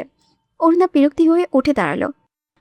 টুটুল পাশে টেনে বসিয়ে মিনমনে সরে বলল, ভাগ্যে রাগিস কেন ভাই? আচ্ছা, চুপ থাকলাম আমি। অরুণাব বসলাম। বন্ধুকে শক্ত করে কিছু বলবে তার আগে আগমন করে সোয়াইব আক্তারের। তার হাত ধরে 10 কি 11 বছরে বাচ্চা মেয়ে ঝুড়ি নাচিয়ে হাসতে হাসতে এগিয়ে এলেন। হঠাৎ বাচ্চা মেয়েটা চেঁচিয়ে উঠল। এক যুবক ঝুড়ি টেনে ধরেছে। অরুণাব তাদের চেনার চেষ্টা করে। বলুন, এই হলো বাদল আর বৃষ্টি, তোমার আরেক ভাই বোন। ওরা কিন্তু তোমাকে চিনে। বাদল তো তোমার ডাইহার্ট ফ্যান। তোমার সাথে দেখা করবে বলে আজ বাড়ি থেকে বের হয়নি। বর্ষা খাবারের ট্রে টেবিলে রেখে অরুণাবের সাথে পরিচয় করায় তাদের। বাদল হাস্যোজ্জ্বল মুখে বলল, হ্যালো ভাইয়া। অরুণাব মুখটা প্রয়োজনের তুলনায় একটু বেশি গম্ভীর। সে ভদ্রতার খাতিরে ছোট্ট করে হ্যালো বলল। টুটুল বন্ধুকে খোঁচা মেরে ফিসফিসে বলল, কথা হলো বর্ষা, বাদল, বৃষ্টি, তিনটা নাম তো একই, লাউ আর কদু। তোর মায়ের কি কমন সেন্স নেই? দুনিয়ার নামের অভাব পড়েছিল নাকি? চুপ করবি? অরুণাব তাতে দাঁত চেপে বলল, এই পরিস্থিতিতে এরা প্রশ্ন করা অযৌক্তিক, মোটা মাথা কথাকার। টুটুল পরিস্থিতি গুলি মেরে দাঁত কেলিয়ে বলল, না, তোর আরেক বোন কই? অরুণাব শান্ত চোখে চাইল বন্ধুর দিকে। বর্ষা দুজনকেই খেয়াল করেছিল। তাদের গোসর ফুসুর অস্পষ্ট, বিদায় শুধালো, কোনো সমস্যা বরুণ? আমার নাম অরুণাব সরকার। বরুণ বলে ডাকা বন্ধ করলে খুশি হব। খুবই বিরক্ত লাগে। অরুণাব বিরক্ত মুখে বলল। বর্ষার মুখটা ফ্যাকাশে হয়ে আসে। সোহাইব বলল, মায়ের সাথে এভাবে কথা কেউ বলে? দেখো, তোমার মায়ের মুখখানি এমন কোনো দিন নেই যেদিন বর্ষা তোমার কথা মনে করে কাঁদে না। অরুণাব কর্কশ গলায় বলল, এসব আমাকে কেন শোনানো হচ্ছে? কারণ তুমি তোমার মাকে কষ্ট দিয়ে কথা বলছো বরুণ। আমি আমার মাকে কষ্ট দেওয়ার কথা ভাবতেও পারি না। সে আমার জান। অরুণাবের কথায় বর্ষার মুখটা চলচল করে ওঠে, চোখ জোড়া চিকচিক করে। ভাবে তার ছেলেটা এখনো তাকে ভালোবাসে, কিন্তু তার ভাবনায় জল ঢেলে অরুণাব বলল, আমার তো মা তো আমার দুনিয়া। যে সেই যে মা আমাকে তার মমতায় জড়িয়ে নিল আর ছাড়েনি। তাকে ছাড়া আমার ভোর হয় না, না সন্ধ্যা নামে। তাকে না ডাকলে আমার তৃপ্তি মেলে না। বাড়ির চৌকাঠে পা পড়লেই আমার মুখ দিয়ে আপনি আম্মু ডাকটা বেরিয়ে আসে। তার হাসি মাখা মুখটা না দেখতে পেলে আমি অস্থির হয়ে পড়ি। আমি বলি, আব্বুকে ছাড়া আমার চলবে না, কিন্তু আদতে তা না। আমার তো আম্মুকে ছাড়া চলবে না। আমার সব খুশিতে যার চোখে আনন্দে ভিজে যায়, তাকে কষ্ট দেওয়ার কথা আমি অরুণাভ সরকার কখনোই ভাবতে পারি না। বর্ষার বুকটা দগ্ধ হয়। পেটের সন্তান অন্য কাউকে মা ডাকছে, আবার গর্বের সাথে তার গুণগান গাইছে। মায়ের তা সয়, ও কি জানে না সৎ সৎ সতই হয়, আপন কখনোই হতে পারে না। নারীর টান বলেও তো কিছু আছে। সে অনেক কষ্টে হেসে ঠোঁটে হাসি ফুটিয়ে বলল, ভালো তো। তা তুমি যে আমার কাছে এসেছো, তাকে বলে এসেছো কি? সেটা আপনার ভাবনার বিষয় নেই। আর আমি আপনার কাছে আসিনি। ওই বুড়ি, বৃদ্ধা মহিলা ফোন করে কেঁদেছিলেন। তার সময় নাকি ফুরিয়ে এসেছে, মরার আগে শেষ ইচ্ছে, তাই পূরণ করতে এলাম। তার বাঁচা মরা নিয়েও আমার কিছু যায় আসে না, বাট মানবিকতার খাতিরেই দেখতে আসা। আর হ্যাঁ, তার দোহাই দিয়ে আমাকে আর ফোন করলে ভালো হবে না বলে দিলাম। অরুণাভ সোজাসাপটা কথা বলেন। বর্ষা অবাক চোখে অরুণাভের দিকে তাকায়। এই কি সেই বরুণ যে লুকিয়ে চুরিয়ে ওর ফোন থেকে কথা বলতো, তার সাথে ফিরে আসার আকুতি মিনতি করতো, যে বলার মতো কিছুই খুঁজে পেল না। সোহাইব অরুণাভের মুখোমুখি সোফায় বসে বলল, আচ্ছা বাদ দাও সব। এখন বলো, কি খবর? বাড়ির সবাই ভালো আছে তো? খারাপ থাকার কোনো কারণ দেখছি না। সোহাইব হাসলেন। ছেলে বাপের কোনো অংশে কম না। এখন কি করছে? বিপিএলে দল পেয়েছ? জি। কোন দল? ফরচুন বরিশাল। রংপুর রাইডার্সে যোগ দেওয়ার কথা শুনেছিলাম। তা খেলা কবে শুরু হচ্ছে? শিডিউল বেরিয়েছে, দেখে নেবেন। আমি আপনার কথায় বিরক্তি হচ্ছে, কারণ কি বিরক্তি করবেন না। সোহাইব বর্ষার দিকে একপল তাকিয়ে অতঃপর ড্রয়িং রুম থেকে প্রস্থান নেয়। বৃষ্টি বাবার স্থানে বসে অনুরাগকে বলল, মম বলে তুমি ভাইদের আমাদের ভাইয়া, কিন্তু তুমি তো আমাদের সাথে থাকো না। তুমি কি পট্ট আপুর মতো নানুর বাড়িতে থাকো? কিন্তু তোমার নানু বাড়িতেও এখানেই, তাহলে তুমি কোথায় থাকো? অরুণাভ থমথমে মুখে বলল, আমি তোমাদের ভাইয়া না, তোমার মম ভুল বলেছেন। বৃষ্টি হেসে বলল, আমি জানি তুমি মমের উপরে রেগে আছো। মমের হয়ে আমি সরি বলছি ভাইয়া। তুমি প্লিজ মমের উপরে রাগ করে থেকো না। মম তোমাকে অনেক লাভ করে। অরুণাভের ঠোঁটের কোণে তাচ্ছিল্য হাসি খেলে যায়। বাদলও মায়ের পক্ষে নিয়ে বলল, মম তো সবসময় বলে আমরা 3 ভাই বোন, তুমি, আমি আর এই পিছি বৃষ্টি। বাদল ভাইয়া ঠিকই বলেছে। তুমি আর রেগে থাকো না ভাইয়া। এখন থেকে আমরা সবাই একসাথে থাকবো। ড্যাডি, মম, তুমি, ভাইয়া আর আমি। এখন আমার ফ্যামিলিতে 5 মেম্বার্স। অরুণাভ বাদল আর বৃষ্টির দিকে দৃষ্টিপাত করলো। কেন জানে না, তবে ওদের উপরে রাগ বা বিরক্তি কোনোটাই আসে না। সে বর্ষা নামক মহিলার দিকে সরাসরি তাকায়। এটা অস্বীকার করার মতো নয়, মহিলা তার জন্মদাত্রী। তারই গর্ভে 10 মাস 10 দিন ঠাঁই হয়েছিল। তারই ছায়ে বড় হওয়ার কথা ছিল, কিন্তু নিষ্ঠুর মহিলা তাকে প্রত্যাখ্যান করে চলে গিয়েছে। তার কি আর একটুও তখন বুক কাঁপেনি সে সময়? সে তো তখন দুধের শিশু ছিল। অরুণাভের চোখ ভিজে উঠতে চায়। সে সতর্পণে নিজেকে সামলে বলল, ওই বৃদ্ধার ঘরটা দেখিয়ে দিলে ভালো হয়। আমাকে বাড়ি ফিরতে হবে। নানু হয় তোমার? নানু ডাকতেও সমস্যা আছে, নাকি তোমার আম্মু মানা করে দিয়েছে? অরুণাভ কিছু বলল না। বর্ষা চায়ের কাপটা এগিয়ে দিল। অরুণাভ ছুঁয়েও দেখে না। বর্ষা হতাশ হয়ে টুটুলকে দেয়। টুটুল মানা করল না। ভবিষ্যৎ শাশুড়ির উদ্দেশ্যে মিষ্টি হাসি উপহার দিয়ে চায়ে চুমুক দিয়েই প্রশংসায় পঞ্চমুখ। এক ফাঁকে বলল, আপনার আরেক মেয়েকে দেখছি না যে আন্টি? আরেক মেয়ে? আমার তো একটাই মেয়ে, এই যে বৃষ্টি। পত্রলেখা আপনার মেয়ে না? ও, পত্রের কথা বলছো? ও তো আমার ছোট বোন পপের মেয়ে। ও আচ্ছা, তা সে কোথায়? অরুণাভ তো অনুতাপে জর্জরিত। ও ব্যাট দিয়ে স্বেচ্ছায় মানুষের মাথা ফাটলেও অনিচ্ছায় এই প্রথম। নাক দিয়ে যেভাবে রক্ত বের হচ্ছিল, আমার তো ভয়ে বেকাবু। টুটুল দুঃখ প্রকাশ করে। বাদল বলল, পত্রবোধই বার্থডে পার্টিতে যাবে, খালামণি নিতে এসেছে তাকে। আমি ডেকে আনছি, দাঁড়াও। তাকে ডাকতে যেতে হয় না। কাচের পোয়ার পেছনে পেছনে পত্রলেখাকে আসতে দেখা যায়। অরুণাভ সরাসরি তার দিকে তাকালো। ধবল লং শার্টটা আর ঢোলা জিন্স পরিহিত, গলায় ওড়নাটা জড়িয়ে পেঁচিয়েছে। বলা বাহুল্য মেয়েটা অসম্ভব সুন্দর, যেন নিপুণ হাতে বানানো পুতুল। নাকের ব্যান্ডেজে মানুষটাকে অদ্ভুত লাগলেও পত্রলেখাকে লাগছে না, বরঞ্চ মেয়েটাকে ব্যান্ডেজেও মানিয়েছে। সে কি মনে করে বন্ধু টুটুলের দিকে তাকাই, যে কিনা বিমোহিত চোখে হাঁ করে পত্রলেখাকে দেখেই যাচ্ছে। চোখের পলক ফেলছেই না। নিমিষেই হিংসায় অরুণাভের গা চলে ওঠে। পত্রলেখার উপরে রাগ হয়ে আকাশচুম্বী। বর্তমানে তার সবচেয়ে অতীব জরুরি কাজ প্রাণপ্রিয় বন্ধুর মাথা থেকে পত্রলেখা নামটা পেতনি ঝরাতে ওঝাগিরি করা। চোখ ফেরে নয় তো তুলে নেব। মনে রাখিস, অতিরিক্ত সুন্দরী মেয়েরা বেইমান হয়। তোর বুকে ছুরি গেঁথে রক্তাক্ত করে অন্যজনের সাথে সুখের সংসার বাঁধবে। টুটুল কাঁদো কাঁদো মুখে বন্ধুর পানে তাকালো। অরুণা বন্ধুর কাজ চাপড়ে বলল, ওই পত্রলেখা তোর টাইপের না। তোর জন্য সুশীল সংস্কারী গবি বউ টাইপ একজন আনপ্রমিস। ওই পেনুনিটা নেমে বিরক্তি করার জন্য হলেও পত্রলেখাকে চাই আমার। তুই যদি ভিলেনগিরি দেখাতে আসিস, তোর সাথে বন্ধুত্ব এখানেই শেষ। অরুণাব চোখের আটকায় পত্রলেখা লম্বা বেনুনির দিকে। এত বড় বেনুনি! আনিকার বেনুনি কোমর ছেড়ে দেয়, কিন্তু এই মেয়ের হাঁটু ছেড়ে গিয়েছে। অরুণাব চোখ ফিরিয়ে বন্ধুর দিকে শীতল দৃষ্টি নিক্ষেপ করে।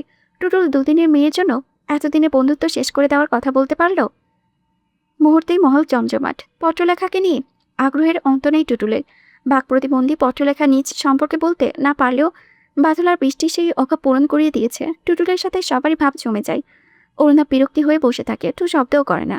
বর্ষা ভেজা চোখে অরুণাবের কাঁধে হাত রেখে বলল, আসো, তোমার নানুর সাথে পরিচয় করাই। ছোটবেলায় তার কোল থেকে নামতেই চাইতে না, সারাক্ষণ তার কাছেই থাকতে। অরুণাব চুপচাপ উঠে যায় তার সাথে। বর্ষা বাহু জড়িয়ে পায়ে পায়ে হাঁটে, মুগ্ধ চোখে ছেলের দিকে তাকিয়ে বলে, কত বড় হয়ে গিয়েছো তুমি। টিভিতে কিংবা সোশ্যাল মিডিয়ায় প্রকাশিত ছবিতেও তো ছোট লাগতো, এখন বড় লাগছে। তোমার নানু বলে তোমার চোখ দুটো নাকি আমার মতো। অরুণাব আগোচা হাত ছাড়িয়ে দূরত্ব মেপে হাঁটে। বর্ষা হেসে বলল, আমি জানি তুমি আমার উপরে রাগ অভিমান পুষে রাখলেও ঘৃণা করো না। তোমার মনে এখনো আমার জন্য সফট কর্নার আছে, আর থাকবেও না কেন? নারীর টান আছে না, মা তো মাই হয়। যতই ভালোবাসা দেখাক, মা তো আর হওয়া সম্ভব না। মুখে মেকি হাসি ফুটিয়ে হয়তো মিষ্টি মিষ্টি কথা বলে, কিন্তু মনে মনে ঠিকই বিরক্ত হয়। তার পেট থেকে আসা ছেলে মেয়েদের প্রতি দরদ দেখো, আর তোমার প্রতি দরদ দেখো, আকাশ পাতাল ফারাক খুঁজে পাবে। অথচ সে এমনটা কখনো খুঁজে পায়নি। ভাবনা অলফ থেকে তাকে এক চুল পরিমাণ কম স্নেহ দেওয়া হয়নি। সবার সহানুভূতি দেখিয়ে বেশি স্নেহ করাও হয়নি। তবে তাকে নিয়ে আহ্লাদ করা হয়। সে অধিকারের সাথে জেদ করত তাকে যেন বেশি বেশি আদর করা হয়। অতঃপর আম্মু হাসি মুখে তাকে আদর করে বুকে জড়িয়ে নিত। অরুণাব তার জন্মদাত্রীর কথায় তিল পরিমাণ গুরুত্ব দিল না। বিছানায় আছোয়া হয়ে বসে আছে পৃথা। বয়সের ছাপ তার চোখে মুখে স্পষ্ট। অরুণাবকে দেখেই তন্তবিহীন চোয়ালে হাসল, গুনগুনিয়ে গাইল, আইলারে নয়া দামান, আসমানেরও তেরা, বিছানা বিছাইয়া দিলাম শয়ন ধানের নেড়া। অরুণাবের কান ভারী হয়ে আসে। বুড়ি না মরণের ডাক এসেছে, এই তার নমুনা। সে গলা পরিষ্কার করে এগিয়ে আসে। বর্ষা পরিচয় করিয়ে দেয়, তোমার নানু, আর পত্রলেখার মা তোমার খালামণি। অরুণাব কি বলবে বুঝতে পারল না, ছোট করে সালাম দিল শুধু। পপি শুধালো, তোর আগের পক্ষের ছেলে সেইটা? অরুণাবের মুখটা বিষণ্ণ হয়ে আসে। তার পরিচয় আগের পক্ষের ছেলেটা। বর্ষা আবারও অরুণাবের বাহু জড়িয়ে ধরে হাস্যোজ্জ্বল মুখে বললে, হ্যাঁ, আমার বড় ছেলে। জন্মদাত্রীর কথাটিও অরুণাবের মন ভালো করতে পারল না। পপি বলল, অরুণ ভাইয়ার মতোই গোমরা মুখ। সে যাই হোক, আমাকে যেতে হবে রে আপু, শপিংয়ের বাহানায় এসেছিলাম। দেরি হলে আবার কথা শুনতে হবে। আমার যে পত্রকে নিয়ে কি জ্বালা হয়েছে রে। বর্ষা চিন্তিত মুখে বলল, আবার কি হলো? পত্র যাবে না? যাবে, লাগেজটা গুছিয়েছে, কিন্তু আমি বললাম যাওয়ার দরকার নেই। আমার শাশুড়ি ক্যাটক্যাট করবে। ননদগুলো তো ঝামেলা বাঁধানোর জন্য এক পায়ে খাড়া। পত্রকে নিয়ে গেলে শুরু করে দেবে। ওনার ভাইয়ের করে আমি বোঝা চাপাতে এনেছি। করিম কি বলেন? সে কিছুই বলে না, অথচ বিয়ের আগে কথা হয়েছিল পত্র আমার সাথেই থাকবে। ওনার ছেলেকে আমি আপন করে নিয়েছি, অথচ আমার মেয়েকে ওনারা মেনে নিল না আপু। পত্রের কথা ভাবলে মাঝে মাঝে আমারই ফাপড়ে আটকে আসে। ওর ভবিষ্যতে কি আপু? ভেবেছিলাম বিয়ে দিয়ে স্বস্তির শ্বাস ফেলবো। মাশাআল্লাহ, নুরানি চেহারার সুরত দিয়েছে আল্লাপাক, কিন্তু বাক প্রতিবন্ধী। এখানে বিয়ের কথাবার্তা শেষ, পড়াশোনাটাও করলো না। সারা জীবন ওকে কে পালবে? ভাবির কথা শুনলেই তো পাঁচ আত্মা সাত। শুধু মায়ের জন্য পত্র এ বাড়িতে টিকে আছে। মায়ের কিছু হলে ওর কি হবে আপু? পত্র দাদুর বাড়িতে রেখে আসলেই পারতিস, কোথায় ঝামেলা টেনে এনেছিস। ওনারা রাখলো না যে আপু। আর পত্রর বাপকে হারিয়েও আমিও তখন একা। ভেবেছিলাম মেয়েকে নিয়ে কাটিয়ে দেবো বাকিটা জীবন, কিন্তু থাক, বাদ দে। একটা না হয়ে একটা ব্যবস্থা হয়ে যাবে। না হলে আমার সাথে নিয়ে যাব। সত্যি আপু, এটাই ভালো হবে, তুমি নিয়ে যাও ওকে। আমি শান্তিতে থাকতে পারবো একটু। বর্ষা নেহাতেই কথার কথা বলেছিল, কিন্তু পপি বলেও দেখেছি ফেসে গিয়েছে। পত্রলেখাকে নিয়ে সে কি করবে? সোহেব অবশ্য কিছু বলবে না, কিন্তু তারই বাড়িটি ঝামেলা মনে হবে। সে আমতামতা করে বলল, সোহেবের সাথে কথা বলা দরকার, ওর ফ্যামিলিতেও তো আছে। তুই আগে আশা ধরে বসে থাকিস না, কেমন? পপি বুঝতে পারে বোনের মনোভাব। স্নান হেসে বলল, রমিনটা মনে হয় পত্রকে পছন্দ করে, কিন্তু ভাইয়া ভাবি কখনোই মানবে না। উল্টো ঢের পেলে পত্রকে ঘাট ধাক্কা দিয়ে বের করে দেবে। তোর না দেরি হচ্ছে, যাবি না? বর্ষা বোনের নিত্যদিনের কথায় বিরক্ত বোধ করে বলল, এই পপি বাচাল প্রকৃতির, একবার শুরু হলে শেষ করার নামই নেয় না। পপি ফোনের স্ক্রিনের সময় দেখে আপন মনে বিড়বিড় করতে করতে বিদায় নেয়। অরুণাব চুপচাপ সবই শুনছিল। পত্রলেখার সমাচার পুরোপুরি বুঝতে না পারলেও আংশিক বুঝতে সক্ষম। খারাপ লাগে বেচারি পত্রলেখার জন্য। ওই দামান বুড়িটার দিকে তাকাও একবার, নয়ন জুড়ায় দেখি একটু। হঠাৎ বুড়ি চিনচিনে গলায় অরুণাভ তার দিকে তাকালো। বর্ষা ভোরের বাহু ধরে শিওরে বসিয়ে বলল, কাছে আসো, মার ভালো লাগবে। অরুণাভ ইতস্তত বোধ করছে। বৃদ্ধা তার হাত ধরে বলে, তোরে দেখা তো আমার আয়ু আরো 10 বছর বাড়ল রে দামান। কি দেখানোওয়ালা হইসোস, মাশাল্লাহ মাশাল্লাহ। অরুণাভ ছোট ছোট চোখে চায়। ফোনে বুড়ি কান্নাকাটিতে ভেবেছিল সত্যি মর্মর অবস্থা, কিন্তু এখন এখানে এসে বুঝলো সে ফাঁদে পড়েছে। আসতে চাওয়াই উচিত হয়নি। কিলো তামান, কি দেখোস? বৃদ্ধার কথায় মাথা নাড়ে অরুণাভ। কিছুই না। বর্ষা বাইরে যেত, নানু ভাইয়ের সাথে আমার কিছু কথা আছে, ভুলেও এটা জিজ্ঞেস করিস না কি কথা। শুধু দূর হয় এখান থেকে। আর হ্যাঁ, পত্রকে পাঠিয়ে দিস, আমার ওষুধ খাওয়ানোর সময় হয়েছে, মুখ পুরিরে জানাইস। বৃদ্ধা হঠাৎ গম্ভীর মুখে বর্ষাকে উদ্দেশ্য করে বলল। বর্ষা দ্বিরুক্তি না করে বেরিয়ে গেল। চৌধুরী বাড়ির একত্রচ্ছ মালিকিন করিমুন্নেসা চৌধুরী বয়সের ভারে নুইয়ে পড়েছিলেন, দাপটে কমেনি। এখনও তার এক কথাই সবাই পায়ে পড়তে বাধ্য। একা করে অস্বস্তি বোধ করেছিল অরুণাভ, সাথে বিরক্তিও হয়েই পড়ে। মৃতের চাহনি কেমন জানো? সৎমায়ের ভালোবাসা ভালোটারও পাশে। সৎমা শব্দটি বড্ড অপছন্দের অরুণাভের, মাথায় আগুন ধরিয়ে দেয়। এখনো ব্যতিক্রম নয়, তবুও তাকে তর্কে না চড়িয়ে নিজের রাগ সংবরণ করে বলল, খুব পাশে। সে জানা আছে চুলে এমনি এমনি পাকধর নাই। তা সৎমায়ের ঘরের সাওয়াল কয়টা? অরুণাভ বিরক্তি হলেও বলে, 2 জন। মুখ বিষণ্ণতার মতো বানিয়ে কথা বলছিস কেন রে? আমার মুখ এমনই, যেমন খুশি বানাবো। বৃদ্ধা নাকমুখ কুচকে নাই। তোর বাপেও এমন ছিল। আমি বর্ষারে পই পই করে বলছিলাম, হে ছেলের সাথে তোরা বলবে না, বিয়া করস না। গাধার বাচ্চা শুনল না, শেষমেশ আমার কথাই ফলল, সংসার টিকল না। বুড়ি থেমে নাই, এটা ওটা বলেই যাচ্ছে। অরুণাভের বিরক্তির পারদ আসমান ছুঁই ছুঁই।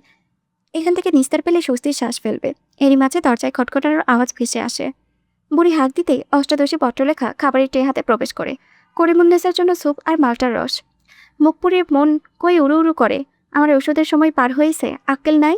পত্রলেখা টেবিলের উপর শব্দ করে ট্রে রাখে, নিচে বিরক্তির জানান দেয়। সুপের বাটি হাতে নিয়ে করিমুন্নেসার মুখের সামনে ধরে। বৃদ্ধা সুপের বাটি হাতে নিয়ে বলে, চামচ কি তোর মরা পাপে আয়সা দিয়া যাইব? পত্রলেখা চামচ দিচ্ছিল। বৃদ্ধার কথায় ক্ষণিকের জন্য হাত থামলো। সূক্ষ্ম চোখে হুট করে জল চিকচিক করে ওঠে। ক্ষণিকের মেহমানের দিকে চোখ পড়তে অরুণাভ পত্রলেখার চোখাচোখি হয়। লজ্জিত বদনে পত্রলেখার নজর সরিয়ে নেয়। বৃদ্ধাকে চামচ দিয়ে টেবিলের ওপরে কিছু খুঁজে চলেন, পেয়েও যায়। কাপা কাপা হাতে কলম চালিয়ে কিছু লিখে বৃদ্ধার মুখ বরাবর ছুঁড়ে হনহনিয়ে বেরিয়ে যায়। করিমুন্নেসা চেঁচায় পত্রের ওপরে। অরুণাভ কি মনে করে কাগজ হাতে তুলে নেয়। বুড়ি তুই মর। পত্র। পত্র লেখার 3 শব্দ পর পথে অরুণাভের হাসি পেল। হাসো কেন দামান, কি লিখছে বোবাটাই? অরুণাভ বৃদ্ধার দিকে তাকায়। পত্রখানি বুক পকেটে রেখে মুচকি এসে বলল, আপনার দীর্ঘায়ু কামনা করেছে। মুখ পুড়ে এই কামনা করব না, ও আমার মরণ কামনা করছে আমি জানি, অথচ ও বোঝে নাই আমি মরলে ওর বাচ্চা কতটা যন্ত্রণার হইব। ওরে নিয়ে অশান্তির শেষ নাই নানু ভাই। মাঝের মধ্যে গলা টিপে মায়েরা ফেলতেই মন চাই। বার কয়েক ধরছিলামও, কিন্তু কই মাছের পরাণ তাই মরে নাই। অরুণাবের গা শিরশির করে উঠল। কি ভয়ানক কথাবার্তা! করিমুন্নেসা হেসে বলল, আমারই আবার খারাপ পাইব না। ওর উপর মায়া লাগে, আবারও গোসাও আসে। ওর কথা বাদ দাও, তোমার কথা কও। তোমার আমার ভালো লাগছে। সেই দিন বৃষ্টি দাদু ভাই তোমার ছবি দেখাইলো, আমি তো প্রথম দেখায় প্রেমে পড়ে গেছি, তাই বর্ষারে হুমকি ধুমকি দিয়া তোমারে আনছি। এক করে হাসে করিমুন্নেসা, সেই হাসি বড়ই ভয়ানক। অরুণাভ তাৎক্ষণিক বিছানা থেকে উঠে দাঁড়ালো। মনটা আরও বেশি উঠেছে। বেচাইন মন, হয়তো ভেবেছিল জন্মদাত্রী সত্যি তার কথা মনে পড়েছে, তাই ফোন করে দেখা করার খায়েশ জাগছে। সে পকেট থেকে ফোন বের করে সময় দেখে বলল, সন্ধ্যা হয়ে এসেছে, আমাকে বাড়ি ফিরতে হবে। আর একটু বসো না দাদু ভাই, বড় জামাই গাড়িতে করে রেখে আসবেন। বৃদ্ধা অনুরোধ করে। অরুণাভ তার অনুরোধে গলে না, কাটকাট সুরে বলে, আমি গাড়ি আনছি, আর আপনি আমাকে মিথ্যা বলে এনেছেন। বলেছিলেন আপনার শরীর খুব খারাপ, যে কোনো সময় যা কিছু হয়ে যেতে পারে। আপনার শেষ ইচ্ছে আমাকে এক নজর দেখবেন। দেখছিলেন, কাইন্ডলি আমাকে আর বিরক্তি করবেন না। আসছি, ভালো থাকবেন। অত্যন্ত নিরস গলায় করিমুন্নেসা নাড়া ছোলেন। অরুণাভ তার নাড়াচের ধার ধারল না, তাৎক্ষণিক বেরিয়ে যায়। বর্ষা ডিনারের জন্য না হলেও শতবার অনুনয় করে অরুণাভ কানে তোলে না। পকেটে প্রিয় ভাই ওলাফের জন্য কিছু লজেন্স ছিল, একটা রেখে বাদবাকি বৃষ্টিকে দিল। বৃষ্টি খুশিতে আত্মহারা হয়ে অরুণাভকে জড়িয়ে ধরে ধন্যবাদ জ্ঞাপন করল। অরুণাভ অস্বস্তিতে জমে যায়। ভাবনার কথা মনে পড়তেই সরিয়ে দেয় বৃষ্টিকে। ওলাফের সাথে তার খুব বেশি সখ্যতার জন্য ভাবনা অভিমান পুষে তার থেকে দূরে দূরে থাকে। ভাবনা বাইটুস ডাকত ওকে, ওলাপ যখন ভাইটুস ডাকাতে শিখল, সে ব্রতে কনভার্ট করে নিল সম্বোধনে। আমু ঠিকই বলে, তাদের সরকার বংশের রকে রকে জেলাসি। অরুণা পাখি একটা লজেন্স নিয়ে দূরে দাঁড়িয়ে থাকা পত্রলেখার সামনে হাজির হয়। মেয়েটা কুটুরমুটুর করে ঘুরঘুর করে শুধু চোখে চোখ পড়তেই চোরের মতো নজর লুকিয়ে ফেলে। ওই চোখ দুটো তার বড্ড চেনা চেনা লাগে, কিন্তু স্মৃতি হাতটাতে কিছুই পাওয়া যায় না। পত্রলেখার চোখে মুখে এক অদ্ভুত মায়া ভরা। সে মায়ের একরাশ বিষণ্ণতা ছাড়া কিছু খুঁজে পাওয়া গেল না। অরুণাভ হাতের লজেন্স বাড়িয়ে বলল, I am so much sorry Patralekha, আমার জন্য তোমাকে কতটা যন্ত্রণা সহ্য করতে হলো। তুমি করে বললাম বলে রাগ করলে? পত্রলেখার ভাষা ভাষা ভাষা চোখের চাহনি অপরিবর্তিত। সে মাথা নেড়ে না বোঝালো। অরুণাভ মুচকি এসে বলল, লজেন্স নিবে না পত্রলেখা? পত্রলেখা লজেন্স হাতে নাই। চোখের মণিতে এখনও অরুণাভ সরকার চলচল করছে। চোখের পলক ঝাপটাতেও তার অনীহা। অরুণাভের নাকের ব্যান্ডেজে আঙুলের টোকা ছুঁয়ে দিয়ে বলল, নাকটা জলদি ভালো হয়ে যাক। পত্রলেখা অবশেষে পলক ঝাপটালো। একবার দুবার বারবার বলার ক্ষমতা তো নেই তার, তাই কথাগুলো অবাক্তই হয়ে গেল। অরুণাভ টুটুলকে নিয়ে বেরিয়ে পড়ে চৌধুরী ভিলা থেকে। টুটুলের মুখ থেমে নেই। তার মুখস্থিত বাক্যের অধিকাংশই পত্রলেখাকে ঘিরে। পত্রলেখা এমন, পত্রলেখা তেমন, পত্রলেখা আসলে কেমন। অন্য সময় হলে অরুণাভ রেগে যেত, কিন্তু সে রাখছে না। তার মন তো টুটুলের বন্ধুত্ব শেষ করার কথাতেই পড়ে আছে। অনিষ্টের মজার ছলেই বলেছে, কিন্তু তার মনটা ছটফট করছে। সে মানতে পারছে না টুটুল এমন কেন বলেছে। কিরে, মুড অফ করে রেখেছিস কেন? অরুণাভের তরফ থেকে জবাব এলো না। টুটুল বাহু ধরে মৃত ধাক্কা দিয়ে অরুণাভের মাঝে নামান্তর দেখা গেল না। টুটুল এবার জোরেই ধাক্কা দিল। তবুও বান্দার নিরেট বসে ড্রাইভ করছে। টুটুল সন্দিহান চিত্তে বলল, কই হারালি? বর্ষা আন্টির জন্য মন খারাপ? আর একটু থাকলেই পারতি, অন্তত ডিনার করতি। আন্টি কত করে সাধলো, তো নিষেধ করার মুখটা কালো করে রেখেছিল। আর আমি তো ডিনার করার জন্য মুখিয়েছিলাম। এই বাহানায় পত্রলেখার সাথে আরেকটু সময় কাটাতে পারতাম। ওর নাম্বার বা ফেসবুক আইডি জোগাড় করা যেত। তোর জন্য সব বেচতে গেল। শালা মনে রাখিস, আমার কপালে পত্রলেখা না থাকলে আনিকাও তোর হবে না। এই ছোট মুখে বড় কথা বলে দিলাম। অরুণাভ আচানক ব্রেক কষল, বিমর্ষ মুখে বলল, তুই একটুও ভেবেচিন্তে কথা বলিস না টুটুল। মনে এলো আর বলে দিলাম। নাম আমার গাড়ি থেকে। বড়লোক বাপের বড়লোকই গাড়ি বলে ভাব নাও, তাই না? থাক তুই তোর গাড়িতে। বলে টুটুল গাড়ি থেকে নেমে পড়ল। দরম করে দরজা লাগিয়ে শক্ত কিছু বলার প্রস্তুতি নাই। অরুণাভ শোনে না, স্টিয়ারিং ঘুরিয়ে হারিয়ে যায় ব্যস্ত রাস্তায়। টুটুল আহাম্মকের মতো দাঁড়িয়ে থাকে। রাগও হয়, তবে যখন খেয়ালে আসে এটা তার বাড়ির গলির রাস্তা, তখন রাগ কিছুটা পাতলা হয়। অরুণাভ স্পোর্টস ব্যাগে কাঁধে ফেলে দু হাতে সমান তালে ঘষে। গাড়িতে শীত না লাগলেও বাইরে বের হতেই শীতেরা চাপড়ে নিয়েছে।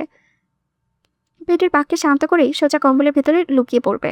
তার আগে আপুর কাছ থেকে ওলাফকে চুরিও করতে হবে। দরজা খুলতেই মিনু খালার দর্শন মেলে। অরুণাভ হাসল, কিন্তু মিনু খালা হাসলেন না। যাওয়ার জায়গা করে দিয়ে পাশ ফিরে রইলেন, মুখখানা গম্ভীর। অরুণাভের হাসি হাসি মুখটা ছোট হয়ে আসে। এবার বাড়ি ফেরার পর মিনু খালা কেমন অদ্ভুত বিহেভ করছে। মিনু খালা, তুমি কি আমার উপরে রাগ করেছো? আমি কি কোনো ভুল করেছি? আসার পর থেকে খেয়াল করছি তুমি আমার সামনে আসছো না, কথা বলছো না। শু খুলতে খুলতে বলল অরুণাভ। মিনু তাকে সাজিয়ে রেখে ছোট করে বলল, তেমন কিছু না। তাহলে কেমন কিছু? তুমি আমাকে ইগনোর কেন করছো মিনু খালা? আমি কি কিছু করেছি বলো? চুলায় চা বসিয়েছিলাম, উঠলে যাইব। মিনু খালা চলে যায় গম্ভীর মুখে। অরুণাভ বাধিত দৃষ্টিতে তাকিয়ে থাকে। সবাই তার থেকে দূরে কেন চলে যায়? নাকি সেই আটকে আটকে রাখতে জানে না? এতক্ষণ ক্ষুধার পেট চললো, এখন ক্ষুধা মরে গিয়েছে। বিমর্ষ মুখে ঘরের দিকে পা বাড়ালো সে। ওই 420। অরুণাভ কুক করে কাশল, জিভে কামড় বসে ডাইনিং এরিয়ায় উকি দিল। সরকার সাহেব তার ক্লাস নেওয়ার জন্য বসে আছেন যে। 5 মিনিটে ফ্রেশ হয়ে 10 মিনিটে আসতে। এক্ষুনি আসার আর্জি জানাচ্ছি। আশ্চর্য, বাইরে থেকে আসলাম, ফ্রেশ হবো না? ওয়াশরুম নিচেও আছে। অরুণাভ আত্মসমর্পণ করে স্পোর্টস ব্যাগ রেখে ওয়াশরুম হয়ে আসে। শীতে কনকন করে কাঁপতে কাঁপতে বলল, কি বলবে বলো? অরুণ সরকার চেয়ার টেনে বসতে ইশারা করলো। অরুণাভ পাতো ছেলের মতো বসলো। অরুণ ফোঁস করে শ্বাস ফেলে বলল, আচ্ছা বলবো না, খাও। তুমি খেয়েছো? খেতে ইচ্ছে করছে না বলে কি সেদিনের মতো জোর করে খাইয়ে দেব? অরুণাভ বাবার দিকে তাকিয়ে মুচকি হাসলো। ডানে বামে মাথা নেড়ে রুটি ছেড়ে বাবার মুখে দিয়ে অরুণ ছেলের কান টেনে বলে, বদ ছেলে, বদ আছো আর বদই থাকবে। আর আমাকে জ্বালাবে? তোমাকে ছাড়া আর কাকে জ্বালাবো বলো? বউটোর নেই তো আমার, থাকলে তাকেই জ্বালাতাম। শেষে মিনমিনে সুরেই বলল। অরুণ শুনতে পেলেও প্রতিক্রিয়া দেখালো না। ছেলের লাজ ভাঙলে বউয়ের জন্য আরও বেশি নির্লজ্জ হয়ে উঠবে। তাই সে এই বউ বিয়ে এসব কথা উঠলেই বউদের হওয়ার অভিনয় করে যাবে। কাঙ্ক্ষিত জবাব না পেয়ে অরুণাভ নিরাশ হয়, তবে সেও হাল ছেড়ে দেওয়ার নয়। গ্লাসে পানি ঢালতে ঢালতে বলল, তোমার ভাতিজি কই? অরুণ সরকার স্বাভাবিকভাবেই বলল, ওসব জেনে তোমার কাজ নেই, জলদি খাওয়া শেষ করে ঘুমোতে যাও, রাত কম হয়নি। অরুণাব কিছু বলতে চায়, প্রহরের আগমনে বলা হইল না। অরুণ প্রহরকে কোলে তুলে নেয়। প্রহর বাবার গলা চড়িয়ে বলল, পাপা, আপনি জ্বর কমছে না কেন? মাথায় জলপট্টি দিয়ে দিয়ে এখন আমার হাত টায়ার্ড হয়ে গিয়েছে দেখো, কিন্তু জ্বর তো কমছেই না। অরুণ ছেলের হাতে ঠোঁট চেপে ধরে বলল, কমে যাবে, চিন্তা না করে আপনি ছোট সরকার এখন বাবার কোলে ঘুম দিন কেমন? প্রহর গোমরা মুখে সাহায্য নিয়ে বাবার কাঁধে মুখ কুচে দিল। ঘুমে তার চোখ যুগল ছোট ছোট হয়ে আসে। অরুণাব রুটির রোল বানিয়ে বোনের ঘরের দিকে পা বাড়িয়ে বলল, আশ্চর্য, ভাবনার জ্বর আমাকে আগে কেন বলা হয়নি আব্বু? আপনি তো সেলিব্রিটি মানুষ, ফোন করলে আপনাকে পাওয়া যায় না। অরুণ ছোট ছেলেকে কোলে নিয়ে বড় ছেলের পিছু পিছু হাঁটে আর টিপ্পনি কাটে। অরুণাব তাতে গুরুত্ব না দিয়ে বলল, জ্বর কত উঠেছে? ডক্টর আঙ্কেল এসেছিল কি? হাইপার হওয়ার কিছু নেই, নর্মাল ফিভার। ডক্টর এসেছিল, ওষুধ দিয়ে গিয়েছে, জলপট্টি দিতে বলেছে, একটু পরে জ্বর নামতে শুরু করবে। এই ঠান্ডায় জলপট্টি? আপু ওর ঠান্ডা লেগে যাবে তো। বলতে বলতে অরুণা বোনের ঘরে প্রবেশ করে। অরুণ সরকারের গম্ভীর মুখে হাসিটা ফুটতে চায়। বোন অন্ত প্রাণ ভাইয়ের পাগলামো করো এখন। বোনের 103 ফারেনহাইট, 103 ডিগ্রি ফারেনহাইট হলেও ফের 420 ভাইয়ের মাথায় জ্বর উঠবে। পাতা মেয়ের মাথায় কোলে নিয়ে চুলের ভাঁজে ভাঁজে হাত বুলিয়ে দিচ্ছিল। অরুণিতা জোরে করে উল্টাপাল্টা বকতে শুরু করেছে। কোথাকার কোনো কালো ভাল্লুক তাড়া করেছে। ভয়ে জড়সড় হয়ে পাপাকে ডাকছে, পাপা ওই দেখো কালো ভাল্লুকটা আসছে, আমাকে নিয়ে যাবে, আমি কোথাও যাব না। পাতা মেয়ের কপালে চুমু দিয়ে আদর করে ডাকে, আমার চোখ খোল, দেখ কেউ নেই, কেউ নেই, কেউ যাবে না। মাম্মাম কালো ভাল্লুক আমাকে মেরেছে, বিড়বিড় করে অরুণিতা। পাতা দোয়া পরে মেয়ের গায়ে ফু দেয়। কি যে হলো না জানি, কোন শকুনির নজরে চোখের নজর লেগেছে তার মেয়েটার ওপরে। দরজা খোলার শব্দে পাতা সেদিকে তাকায়। অরুণাবকে দেখে বলল, ভোর সোনা, কখন থেকে ফোন করছি, ফোন কেন ধরছো না তুমি? অরুর জোরে ভুলভাল বকছে, ভয়ে কাছে। তোমাকে ভোরের বাবাকে ডাকছে অনবরত। অরুণা বিছানায় এসে অরুণিতার কপালে হাত রেখে ব্যাপারটা বোঝার চেষ্টা করে। তার কোমল ডাকে, ভাবনা বনু আমার, কি হয়েছে তোমার? দেখো তোমার ভাইটুস এসে গিয়েছে। অরুণিতা চোখ খুলেই না, ঠোঁট ভেঙে কেঁদে দেয়। বিড়বিড় করে আবারও বলে, কালো ভাল্লুক তাকে মেরেছে। অরুণাব মায়ের দিকে তাকায়।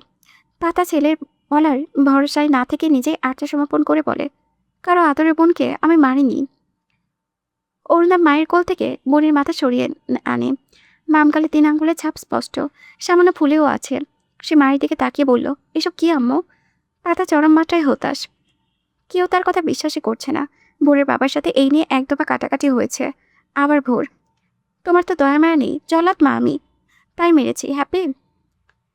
অরুণ সরকার বিছানায় এক কিনারায় ঘুমন্ত প্রহরকে শুয়ে পাতার কথায় জবাবে বলল, মেরেছ কেন সেটা বলো, মেয়ে বড় হয়েছে, সে কথা ভুলে যাও কেন পাতা পাহাড়? ওহো, শয়তানে দেখছি নিচের দোয়া তরুদ পাঠ করছে। পাতা তেজস্বী স্বরে বলে ওঠে। অরুণ চোখ রাঙায়, আমি শয়তান? পড়ল কথা হাটের মাঝে, যার কথা তার গায়ে বাঁধে। পাতা বাহার, আপনি শুধু শয়তান না, আপনি হলেন শয়তানের গুরুর ঠাকুর। অরুণের শান্ত চোখে সাবধান করে যায়। পাতা থোড়াই টোড়াই সে প্রতিবাদী সুরে বলে, বর্ষনা বুঝি বড় হয়নি? সেদিন ভরা স্কুলে থাপ্পড় মেরেছিলেন, সে কথা আমার কানেও এসেছে। কাউকে জ্ঞান দেওয়ার আগে একটু নিজের দিকে বিবেচনা করেই জ্ঞান দিবেন। অরুণ সরকারের মুখে বুঝি কেউ ঝামা কষে দিল, তবে সেও দমে চাবার নয়, রাজবাড়ির সুরে বলল, তোমার ভোর সোনা তো সাধু বাবা, আমার সোনা আমার মা, আর মায়েদের শুধু ভালোবাসা চাই। আমার মায়ের গায়ে হাত তুলে তুমি মোটেও ঠিক করনি পাতাবাহার। দুজনে আরেক দফা লেগে গেল, কেউ কোনো অংশে কম যায় না। অরুণাব শেষ পর্যন্ত বিরক্ত হয়ে বলল, আব্বু আম্মু অনেক হয়েছে, থামো তোমরা, না থামলে এখন থেকে বেরিয়ে যাব, আবার ঝগড়া কন্টিনিউ করো। ছেলের ঝাড়িতে থেমে যায় দুজন। পাতা কটমট করে অরুণের দিকে তাকাই। আল্লাহ এদের কিভাবে বোঝাই যে আমি মারিনি। একবার থাপ্পড় দিয়ে আমার জন্মে শিক্ষা হয়ে গিয়েছে, কিন্তু মারলটা কে? এই কালো ভাল্লুক আবার কি জিনিস? জিনের আছর পড়েনি তো আবার? ইয়া আল্লাহ। পাতা আপন মনে বিড়বিড় করে। মা বাবা ঝগড়ার ইতিতে অরুণাব স্বস্তি পেল ফিরে। বোনের হাতে তেল মালিশ করতে করতে বলল, আপু, বাবানার হাত পা ঠান্ডা হয়ে আছে, পায়ে একটু তেল মালিশ করে দাও তো। অরুণ হাতে তেল ঘষে মেয়ের পায়ের তালুতে মালিশ করে বলল, হাইপার হওয়ার কিছু নেই কলিজা, শান্ত হও। অরুণাব শান্ত হয় না, মায়ের উপরে রাগ করে বসল। এভাবে কেউ মারে?